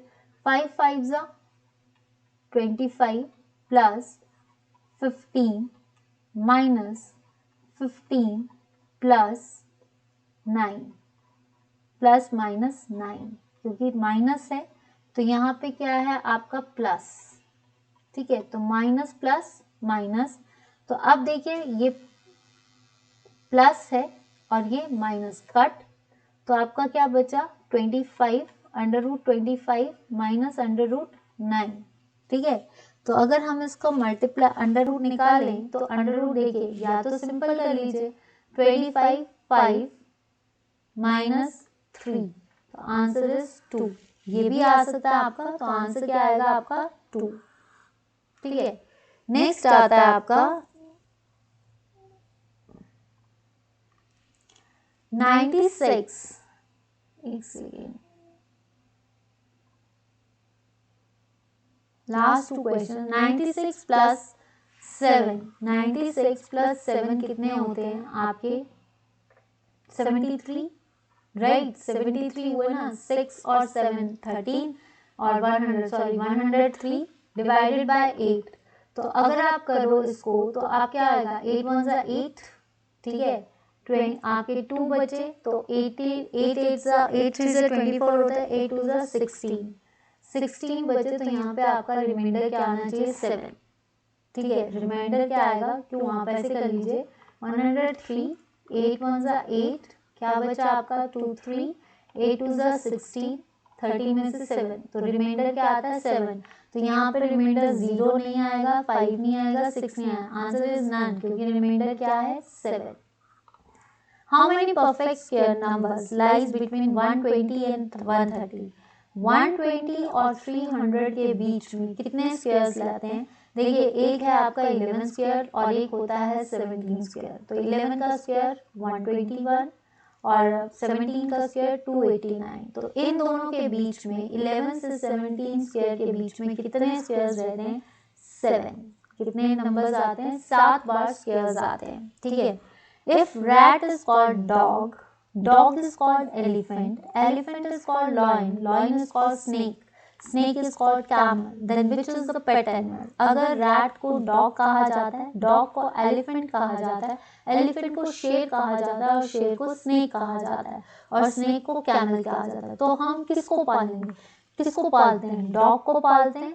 तो dog को यहाँ पे क्या कहा गया है, elephant, तो आंसर इज elephant। थोड़ा फास्ट कर रही हूँ मैं। If dream is written as 239222614, try is written as 792, then sky is, ये सारी जो टर्म्स हैं, ये जो टर्म लिखी गई है ये उल्टा रिवर्स लेटर्स है, मतलब ये जो ड्रीम है ये रिवर्स अल्फाबेट्स हैं आपके, रिवर्स। रिवर्स अल्फाबेट्स जब आप लिखते हो तो आपका क्या चलेगा, जो ए होगा दैट शुड बी 26 और जेड जो होगा वो 1 होगा। तो अगर हम देखें क्या हो रहा है, स्काई, हमें स्काई देखना है, तो स्काई देखिए वाई किस पे आएगा, 2 पे, राइट, 2 पे आया। के कितने पे आता है, 20 आपका 16 पे आएगा, और एस कितने पे आएगा, 8। तो आपका बनेगा 8 1 6 2। अगर नहीं आता समझ तो आप ए बी सी डी इस तरह से लिखिए। तो यहाँ पे 26, ए को 26 रिवर्स में लिख रहे हो, तो जो नंबरिंग है वो रिवर्स ऑर्डर से चल रही है, 26 25 24 सो ऑन, एंड देन के आ रहा है आपका 16 पे। आपका y जो होगा, क्योंकि अगर आप z को 1 देते हो तो y को 2, और s आएगा आपका 8, जबकि सीधे में h आता है आपका 8 पे, राइट। तो 8 1 6 2। Select the missing number from the given series. 144 132 121 64 100। यहाँ पे आपका क्या दिया गया है, 144 और 132। तो यहाँ पे 144 किसका है, 12 का स्क्वायर, ठीक है, 11 का स्क्वायर 121, ठीक है, 8 का स्क्वायर 64, अब 100 का स्क्वायर आपको दिया गया है 10। जो ये 132 है that is the multiple of 11 and 12। 12 और 11 को मल्टीपल करो तो 132, वैसे ही 8 और 10 को मल्टीपल करोगे तो आएगा 80। तो यहाँ पे आना चाहिए 80। यहाँ पे क्या किया गया है, सारे स्क्वायर्स लिए गए, और जब स्क्वायर्स आ चुके हैं तो दोनों का फर्स्ट का स्क्वायर और सेकंड के स्क्वायर जो टर्म्स है उसको मल्टीपल किया गया है, तब जाकर आपका है। जैसे यहाँ पे 12 का स्क्वायर 12 ले लिया, और जो नेक्स्ट है आपका नेक्स्ट स्क्वायर है 11। इसके बाद 11 और 12 को मल्टीप्लाई, इन दोनों को मल्टीप्लाई किया गया। यहाँ 8 का स्क्वायर है तो इन दोनों पेयर्स को फिर मल्टीप्लाई किया गया। Which of the given responses would be meaningful order? एक ऑर्डर में चलाना है। ऑर्डर में क्या कि इन दिए गए उत्तरों में से कौन सा निम्नलिखित में से एक अर्थपूर्ण कर्म होगा, मतलब आपने सीक्वेंस में लगाना। तो सबसे पहले क्या करनी पड़ती है, स्टडी, फिर देने पड़ते हैं एग्जाम्स। जब आपका एग्जाम हो जाएगा clear, then it should be appointment. जब आपकी अपॉइंटमेंट होगी तो आपको काम करना पड़ेगा, काम करोगे तब पैसे मिलेंगे। तो सीक्वेंस देख लीजिए, तो सबसे पहले 1, एग्जाम 3, देन उसके बाद 5 क्लियर हुआ, फिर उसके बाद 2, फिर उसके बाद आपका 4, 1 3 5 2 5 2 4 1 3 5 2 4। A is the right answer. Next आते हैं, these are the general awareness questions. तो इसको ट्राई करते हैं सॉल्व करने के लिए फटाफट। जनरल अवेयरनेस, यहाँ तक रीजनिंग, मैथ्स और ये सीरीज जो आज आपने पेपर वाइज किया है, किस किस को अच्छा लगा है, अगर अच्छा लगा है तो प्लीज जम के शेयर कर दीजिए और लोगों तक पहुंचाइए, और उनको रिकमेंड कीजिए कि यहाँ पे 3 दिन फॉरेस्ट गार्ड की सीरीज चल रही है, तो हर किसी कैंडिडेट को यहाँ तक पहुंचाइए कि वो इन सीरीज को देख सके। Lingaraja temple built during the medieval period is at mount Abu कहाँ पे है, राजस्थान, दिलवाड़ा टेम्पल्स में यही है। मदुराई में मीनाक्षी टेम्पल है, तो ये नहीं है। खजुराहो मध्य प्रदेश में, answer is Bhubaneswar. Lingaraj temple कहाँ पे, भुवनेश्वर, पुरी में। The monk who influenced Ashoka to embrace Buddhism, बौद्ध धर्म अपनाने के लिए अशोक को प्रभावित करने वाले भिक्षु कौन थे, बद्रीनाथ नहीं, ब्रह्मगुप्त नहीं, विष्णुगुप्त जो कि मौर्य डायनेस्टी के कौटिल्य जिनको कहा जाता है अर्थशास्त्र, आंसर इज उपगुप्ता। न्यूलिथिक एज, नव पाषाण काल को इस नाम से भी जाना जाता है। कैलकोलिथिक एज को बोलते हैं ब्रॉन्ज एज। आयरन एज जो होती है ज्यादातर वैदिक को बोलते हैं। कॉपर एज नहीं, न्यू स्टोन एज। इस नव पाषाण जिसको 10,000 BC में भी बोला जाता है, 9,000 से 10,000 के बीच, ये जो नव पाषाण है इसमें टेक्नोलॉजी जो थी वो शुरू हो गई थी। Next question, the Shuddhi movement for reconverting the converted Muslims into Hindu was initiated by, देखिए ये जो शुद्धि मूवमेंट है इसके मेन गुरु थे श्रद्धानंद, ठीक है। तो ये किसने चलाई, ब्रिटिश गवर्नमेंट नहीं, शंकराचार्य नहीं, प्रार्थना समाज नहीं, आंसर इज आर्य समाज। और फाउंडर कौन थे, Dayanand Saraswati. Anglo Indian college schools भी इनके नाम पे, सत्यार्थ प्रकाश और गो बैक टू वेदास किसने बोला था, दयानंद सरस्वती ने। The original name of Swami Dayanand Saraswati is Kanha Shankar नहीं, दया शंकर नहीं, आंसर इज माया शंकर नहीं है, इट्स मूल शंकर, इट्स मूल शंकर। ठीक है, तो आंसर इज मूल Shankar. RS March founded by him, that is 1875. Which part of the Constitution deals with fundamental rights? ये जो है आपका article 1 that is union of states, part 2 citizen बताता है, सिटीजनशिप, पार्ट 4 आपको DPSP बताता है दैट इज योर नीति निर्देशक सिद्धांत, पार्ट 3 जो कि 12 से 35 है, ये 36 से लेकर 51 है, ये 2 से लेकर आपका 11 तक है। ठीक है, और ये है आपका 1 आर्टिकल, 9th अमेंडमेंट इसके अकॉर्डिंगली गई थी। Next question, which of the following continent has no volcano? कौन सा ऐसा महाद्वीप है जिसमें जो है आपका कोई ज्वालामुखी नहीं है? साउथ अमेरिका, इसमें है ऑजस एलेडो। अफ्रीका डार्क कॉन्टिनेंट कहते हैं। नॉर्थ अमेरिका में है आपका माउंट एटना, तो आंसर इज ऑस्ट्रेलिया। यहाँ पे कोई है, ये एक बोलते पुराना है, या आप इसको बोल सकते हो ट्वीट हो चुका है, दैट इज कॉल्ड ट्वीट, इसको आप ट्वीट भी कहते हो। ठीक है, ये जो है कहते हैं ये खत्म हो चुका है, इसका जो नाम है वो है माउंट ट्वीट। ठीक है, नॉर्थ अमेरिका में है आपका mount Helens, right. Which mountain range separates Himachal Pradesh from Tibet? Dhauladhar. Dhauladhar को मिड हिमालयन रेंज बोलते हैं या मिड हिमालयन, जिसको व्हाइट ग्रेनिश और मौलक पर्वत, पीर पंजाल जिसमें रोहतांग टनल भी है। ठीक है, हिंदू कुश कराकोरम की रेंज पे पड़ता है, answer is Zanskar. Which of the following metal is used in mobile labs? Mobile batteries में क्या यूज होता है? कॉपर नहीं, निकल। Copper is a good conductor of electricity. Zinc को हम गैल्वेनाइजेशन के लिए यूज करते हैं, आंसर इज लिथियम। यहाँ तक आई होप कि आपको अच्छा लग रहा होगा। Which one is the largest man-made lake in India? सबसे बड़ी मानव निर्मित झील कहाँ पे? वुलर लेक, ये सबसे बड़ी नेचुरल लेक है फ्रेश वाटर, जो कि जम्मू एंड कश्मीर में सबसे बड़ी। सांभर सबसे ज्यादा सॉल्ट वाटर लेक है। और कल मैंने आपको जिसने लद्दाख का अगर वो देखा होगा, Pangong lake is the world highest salt water lake. ठीक है, वो है आपकी लद्दाख में, जिसका 70% चाइना में है और 30% इंडिया में है। सांभर नहीं, Chilka lake largest brackish water lagoon, जो कि उड़ीसा में है, आंसर इज गोविंद बल्लभ पंत सागर। ये आर्टिफिशियल लार्जेस्ट मैन मेड मानव निर्मित वाला है। ठीक है, what is the chemical name of baking soda? Silver nitrate नहीं, सोडियम क्लोराइड नहीं, ये सॉल्ट होता है। ठीक है, कॉपर सल्फेट नहीं, ब्लू विट्रॉयल बोलते हैं, आंसर इज सोडियम बाइकार्बोनेट, जिसका फॉर्मूला क्या होता है? NaCO3। बेकिंग के लिए यूज होता है। The instrument use to measure blood pressure? Blood pressure मापने के लिए क्या होता है? बैरोमीटर, ये तो एयर को मापने के लिए air pressure. Stethoscope heart beat को चेक करता है। स्पेक्ट्रोफोटोमीटर जो कि लाइट इंटेंसिटीज को देखा जाता है, आंसर इज स्फिग्नोमैनोमीटर। एक नॉर्मल ह्यूमन का कितना होता है? 120/80 mmHg। ठीक है, नेक्स्ट क्वेश्चन, ये सेशन लंबा भी जा सकता है। ठीक है, the deficiency of which vitamin causes anaemia in human being? Anaemia किसकी वजह से, सबसे ज्यादा विटामिन डेफिशिएंसी किसकी वजह से है? जिससे होता है विटामिन के से ब्लड क्लॉटिंग होती है, इसको हम फाइलोक्विनिन बोलते हैं। विटामिन B2 नहीं, इससे प्लेग्रा। विटामिन B थायमाइन, इसको हम राइबोफ्लेविन बोलते हैं।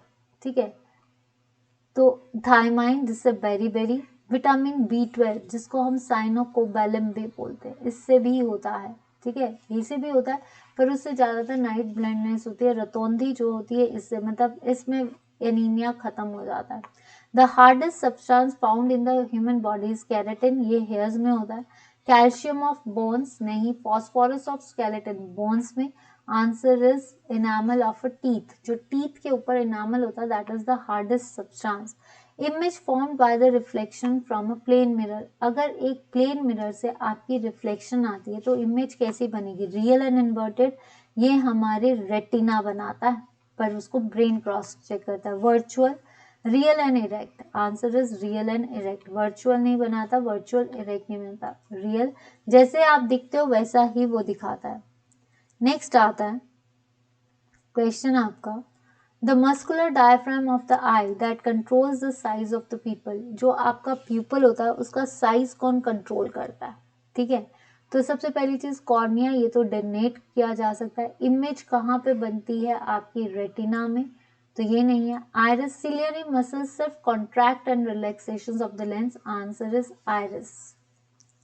इलेक्ट्रिकल रेजिस्टिविटी, किसी धातु की तार की विद्युत प्रतिरोधकता निर्भर करती है किस पे, उसकी मोटाई नहीं, उसकी नंबर ऑफ फ्री इलेक्ट्रॉन्स, और अगर नंबर ऑफ फ्री इलेक्ट्रॉन्स है तो वो उसके मटेरियल पे डिपेंड करता है, कितने इजीली वो ट्रांसफर कर सकता है।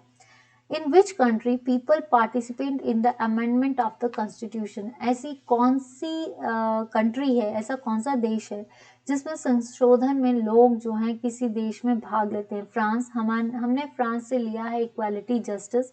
इंग्लैंड नहीं, यूएसए नहीं, आंसर इज स्विट्जरलैंड। आंसर क्या आएगा आपका, Switzerland.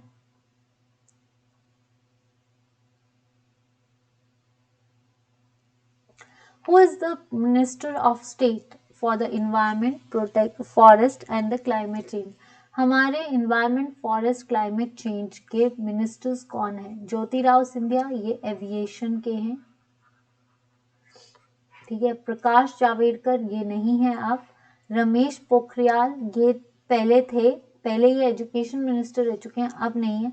Answer is Bhupendra Yadav. पहले पहले कौन थे, देखिए 2021 के 7 जुलाई से पहले पहले थे ये, अब 7 जुलाई के बाद कौन है, भूपेंद्र यादव। ये हमारे ministry of forest climate change है। Which of the following river crosses equator twice, 2 बार क्रॉस करता है। मिसिसिपी नहीं, Amazon is the largest river in terms of area या वॉल्यूम, ये कहाँ पे गिरती है, अटलांटिक ओशन में। Nile, that is the longest river, कहाँ से निकलती है, लेक विक्टोरिया से निकलती है, और कहाँ पे गिरती है, मेडिटेरियन सी में, तो ये नहीं है। आंसर इज कॉन्गो रिवर, ये अफ्रीका में ही है, सेकेंड रिवर है आपकी, इसको जायरे भी बोलते हैं। ये आपकी जो कहा जाता है कि कॉन्गो जो है ये दूसरी रिवर है, मतलब अमेजोन के बाद ये सबसे लंबी नदी है। Which day is celebrated as a world wide on 3 March, मतलब 3 मार्च को ये दुनिया भर में किससे मनाया जाता है? World wildlife day, world forest day, ये तो 21 मार्च था। वर्ल्ड्स मैन डे 19 नवंबर को मनाया जाता है। World's women day that is आपका 8 मार्च को मनाया जाता है, that is choose to challenge. Answer is world wildlife day 3 March को, दैट इज लाइवलीहुड टू, इस बार का थीम था लाइवलीहुड टू द फॉरेस्ट, ठीक है। नेक्स्ट क्वेश्चन, बस थोड़ा सा रह गया तो प्लीज बकअप विद दैट, और हो सकता है कि आपको चैनल्स अच्छे मतलब सेशन अगर अच्छा लगा तो प्लीज लाइक कर दीजिए। Tons is the tributary of, देखिए रावी, पुरुषनी, इरावती, बड़ा बंगाल और खैरी से बाहर, सतलुज, शताद्रु, सतुद्री, राकसताल से, किन्नौर से एंटर करती है, और फिर आपकी भाखड़ा नंगर डैम इस पे बना है, गोविंद सागर इस पे बना है, गंगा, गोमुख, गोत्री, आंसर इज यमुना। सहस्त्र धारा में जाकर जो है ये कहाँ पे मिल जाती है, यमुना, जिसको कालिंदी भी बोलते हैं। In which city Raja Rani temple is located, Gorakhpur में। देखिए इसका जो आंसर होगा ना, ये क्या है आपका, जो आपका राजा रानी का टेम्पल है ये बना है भुवनेश्वर 11वीं शताब्दी में, ठीक है। मथुरा में है वृंदावन, वृंदावन के लिए फेमस है, यानी कृष्ण भगवान के लिए। Varanasi is called as the Kashi. देखिए एक चीज है, एक है हरिद्वार, ठीक है, एक है वाराणसी, इसको सिटी ऑफ लाइट्स भी बोलते हैं, ठीक है। वाराणसी को काशी बोलते हैं क्योंकि ये शिव का धाम है, शिव का धाम, यहाँ पे एक ज्योतिर्लिंग है। Haridwar is dedicated to Vishnu, Lord Vishnu, इसलिए इसको हर की पौड़ी बोला जाता है, हरि की Pauri, Hari means Vishnu. Varanasi is called as a Kashi, और इसमें शिव का धाम है, ज्योतिर्लिंग है शिव का। आपको पता है कितने ज्योतिर्लिंग है, 12 ज्योतिर्लिंग है, उसमें से एक ज्योतिर्लिंग जो है वो काशी में है। तो आंसर इज वाराणसी नहीं है, मथुरा। गोरखपुर, गोरखपुर जो है ये उत्तर प्रदेश में है, ठीक है। इसमें इसको जावा भी बोला जाता है क्योंकि इसमें बुद्धिस्ट टेम्पल्स भी हैं, जैन टेम्पल्स भी हैं, सिख टेम्पल्स भी हैं। तो answer is Bhubaneswar. Which state launched Jeevan Amrit Yojana in April 2020 to boost the immunity system of the citizens of the state? देखिए, हिमाचल प्रदेश ने अब जो स्कीम निकाली है दैट इज बेरोजगारी का भत्ता, बेरोजगारी पर भत्ता, यानी जितने भी बेरोजगार है उनको जॉब देने के लिए। असम ने जो है, यूपी ने निकाली थी किसान कल्याण योजना, जिसमें फार्मर्स को जो है बूस्ट अप किया जाता है, ठीक है। फिर आता है आपका ये असम नहीं, आंसर इज मध्य प्रदेश। मध्य प्रदेश में जो है ये आता है, मध्य प्रदेश में जीवन अमृत योजना शिवराज चौहान ने चलाई थी। तो ये योजना जो है दैट इज 29 अप्रैल 2020, ताकि इम्यूनिटी को बूस्ट किया जाए कोविड के दौरान। तो मध्य प्रदेश। नेक्स्ट आता है आपका लास्ट सेशंस, आई थिंक थोड़ा इंग्लिश का सेशन रह गया। प्राइम मिनिस्टर मोदी मन की बात नेशन वो स्टार्टेड फ्रॉम। देखिए, मोदी जी ने मन की बात कब से, ये एक रेडियो प्रोग्राम है, हर संडे को आता है, ठीक है, जिसमें मिस्टर मोदी जो है पूरे देश को संबोधित करते हैं रेडियो के थ्रू। तो ये ऑल इंडिया रेडियो प्रस्तुत करता है। ये हुआ है 3 अक्टूबर 2014 को। आज तक आपके 82 एपिसोड्स हो गए। लास्ट जो है अभी 24 अक्टूबर 2021 को टेलीकास्ट हुआ है, ठीक है। और अभी कल जो है आपके संडे को 31 को, तो आप ये मान के चलिए लास्ट एपिसोड जो है 31 अक्टूबर 2021 को टेलीकास्ट हुआ है। Now English, choose the word which is most similar to stunt. Stunt होता है शॉक्ड होना, सरप्राइज्ड होना, ठीक है। इंजर्ड तो चोट लगना होता है, हेल्प किसी की सहायता करना, फेंट होना, चक्कर आना। Complete the proverb, birds of the feather. Birds of the feather, अगर ग्रुप ऑफ बर्ड्स होते हैं then it is called flocking, but यहाँ पे फ्लॉक टुगेदर नहीं करते। कंप्लीट द प्रोवर्ब है ना, इसको प्रोवर्ब को कंप्लीट करना है। Then birds of the feather flock together. अगर इसमें ईडियम पूछा जाता तो ईडियम का मतलब होता है लिव टुगेदर, ठीक है। Birds of the feather flock together, ठीक है। Next, choose the word with correct spellings. Guard के spelling this. Choose the correct one. Here is a broken small tree. A small broken tree here is. Here is a small broken tree. या here is a tree small broken. इसमें और इसमें तो कोई difference नहीं है। Here is a, इसमें ये डिफरेंस है, ये h small है। Here is a broken small tree. Here is, ये गलत है। Here is a small broken tree. This is the right answer. To cut the crackle means to humiliate, किसी की बेइज्जती करना, फ्रेंडली में एक्ट करना या किसी को नाराज करना। इसका मतलब है to cut the crackle, to stop talking and start, एकदम से बात बंद और फिर शुरू। What is the antonym opposite word of pride? Pride का ऑपोजिट क्या होता है? शेम, ठीक है।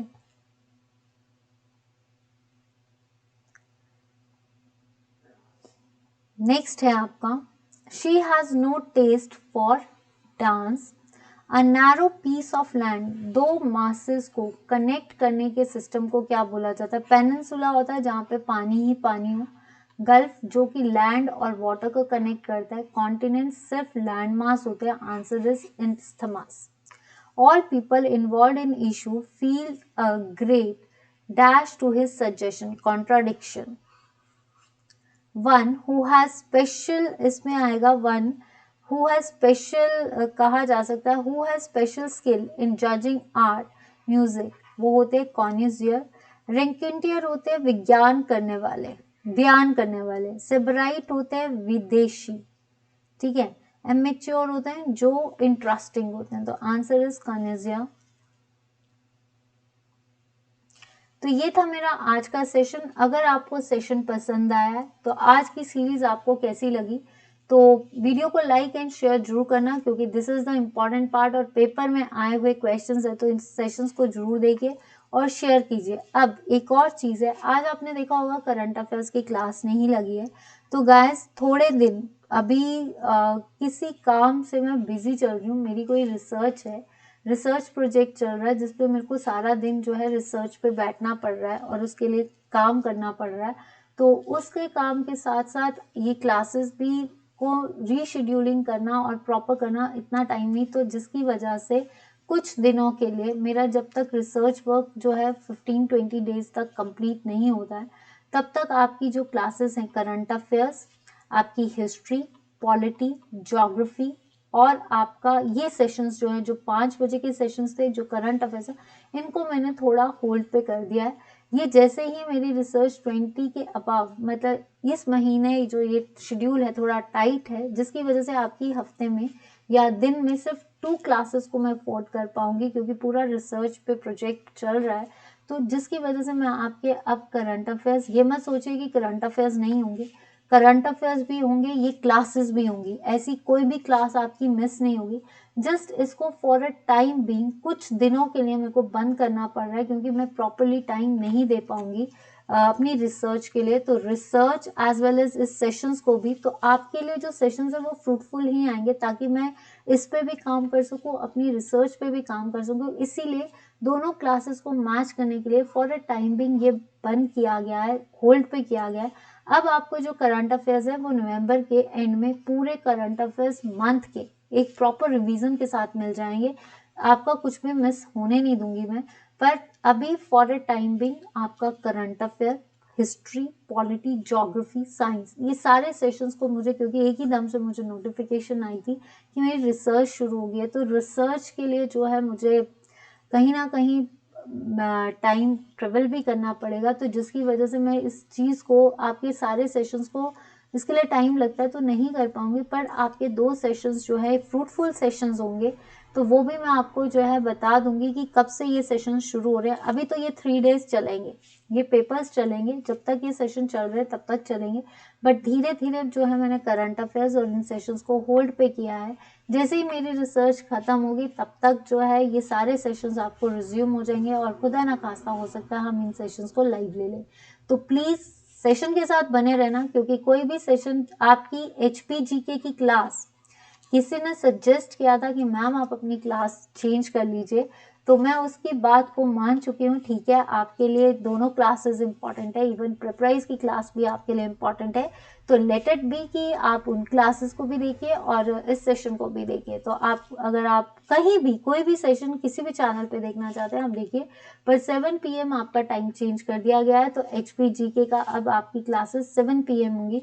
तो इसमें भी मैं आपको बता देती हूँ, क्योंकि इसमें अब आपके मॉक टेस्ट चलेंगे और कुछ इम्पॉर्टेंट सीरीज के बेसिस पे चलेगा ये दोनों सेशंस जो है आपके HPGK के। और ये क्योंकि मैं आपके साथ डिस्ट्रिक्ट्स ये सारा रिज्यूम करूंगी जैसे ही मेरी रिसर्च खत्म होगी। It takes 15 days to cover my research. तो उस बेसिस पे ये चीज़ें जो है आपको चैनल पे ये सारी चीज़ें मिलेंगी, बट आप चैनल को देखते रहना। इतना है, सिर्फ थोड़े दिनों की ये दिक्कत आ रही है, जैसे ही रिसर्च प्रॉपरली शूट आउट होना शुरू हो जाएगी या प्रॉपर लाइन पे आएगी, तब मैं आपके साथ ये चीज़ें करना शुरू कर दूंगी। जस्ट अभी शुरुआत है, थोड़ा टाइम लगेगा कि कैसा शेड्यूल है। जैसे जैसे शेड्यूल वहाँ पे सेट होगा मैं आपकी क्लासेस को फिर से कंटिन्यू कर दूंगी, बट ये क्लासेस शुरू हो जाएंगी। आप सिर्फ मुझे थोड़ा सा टाइम दीजिए, तो इतना आप कंपनसेट कर लेना प्लीज़ कि इन 2 सेशंस को देखिए। ये दोनों जो आपके लिए इंपॉर्टेंट सेशंस है वो आपके इम्पॉर्टेंट सेशंस होंगे, और फिर उसके बाद जो है हम आपके साथ नए अपडेट्स के साथ, जैसे ही रिसर्च खत्म होती है आपके नए अपडेट के साथ, और खुदा करे कि हम आपके साथ जब आए तो लाइव मिले। अब आपको देखना है कि आप इन सेशंस को जरूर देखना। 7 बजे का सेशन मत मिस करना। These are the mock test series, और इसमें आपके साथ बहुत इंटरेस्टिंगली क्वेश्चंस को डील किया जाएगा। और आपका जो है ये वाला सेशन जो अभी आपके 3 दिन तो 3 दिन से आपके ये पेपर्स चल रहे हैं, उसके बाद मैं आपके साथ एक नई सीरीज के साथ आ रही हूँ फॉर अपकमिंग एग्जाम्स। ठीक है, वो एक सीरीज चलेगी, वो एक सीरीज जो है आपकी चलेगी जिसमें आपके जो आने वाले पेपर्स हैं उनसे रिलेटेड एक 1.5 घंटे की क्लास, या आप जैसे पहले लेती थी 1 घंटे की क्लास फुली पेपर बेस्ड, वैसी क्लासेस होंगी। तो ऑल द वेरी बेस्ट, और प्लीज़ लाइक एंड शेयर करना और अपना फीडबैक जरूर देना कि आप साथ देंगे। और इन जो 10 डेज़ या 15 डेज़ अगर मेरी रिसर्च को लगते हैं, तब तक आप इस चैनल के इन सेशंस को भी देखेंगे और सपोर्ट करेंगे। तो थोड़ा सा ये जो लॉस होने की नौबत नहीं आएगी, बट प्लीज़ मैं आपसे रिक्वेस्ट करती हूँ कि सेशन में बने रहना। हाँ, पर जो ये सीरीज़ होगी, जो आपके आगे सीरीज़ डील की जाएगी, इस सीरीज़ में हम करंट अफेयर्स पिछले साल जो पिछले करंट अफेयर्स है उसके क्वेश्चंस को मैं ज़रूर डालूंगी कि वो क्वेश्चंस आप रिवाइज करते रहे, वो करंट अफेयर्स होंगे, क्योंकि सीरीज़ चलेगी तो नेक्स्ट करंट अफेयर्स मैं दे नहीं पाऊंगी क्योंकि सुबह नहीं हो पाएगा। बट जैसे ही मेरा काम खत्म होता है तो मैं आपके साथ ये चीज़ फिर से रिज्यूम कर दूंगी। तो उम्मीद करती हूँ कि आप इस प्रॉब्लम को समझेंगे और साथ देंगे। पर चैनल को लाइक करते रहे। रोज आपके साथ एक सेशन, रोज टाइमिंग्स पे मैं आपको बता दूंगी। सेशंस अभी तो ऐसे ही चल रहे हैं, 4-5 दिन बाद मैं आपको इसका शेड्यूल बता दूंगी। तो 7 बजे की क्लास, आज HPGK की क्लास को जरूर देखें। आज से आपकी सिर्फ 2 क्लासेस है, एक है HPGK की क्लास और एक है आपकी पेपर सीरीज। फिर उसके बाद जो है सेशंस आप 2 हफ्ते मान के चलिए या 3 हफ्ते, ये डिपेंड करता है कि सीरीज। बट नवंबर से पहले पहले 15 डेज का नोटिस है मेरे पास। सिर्फ 15 डेज में मुझे अपनी रिसर्च को कवर करना है, तो 15 डेज तक आप इनको वेट कीजिए। और जैसे ही ये सेशन खत्म होगा, हम आपके साथ वापस इस क्लासेस को रिज्यूम करें। आपके प्रॉपर करंट अफेयर्स चलते रहेंगे, आपकी proper history, polity, geography, science properly चलेगा।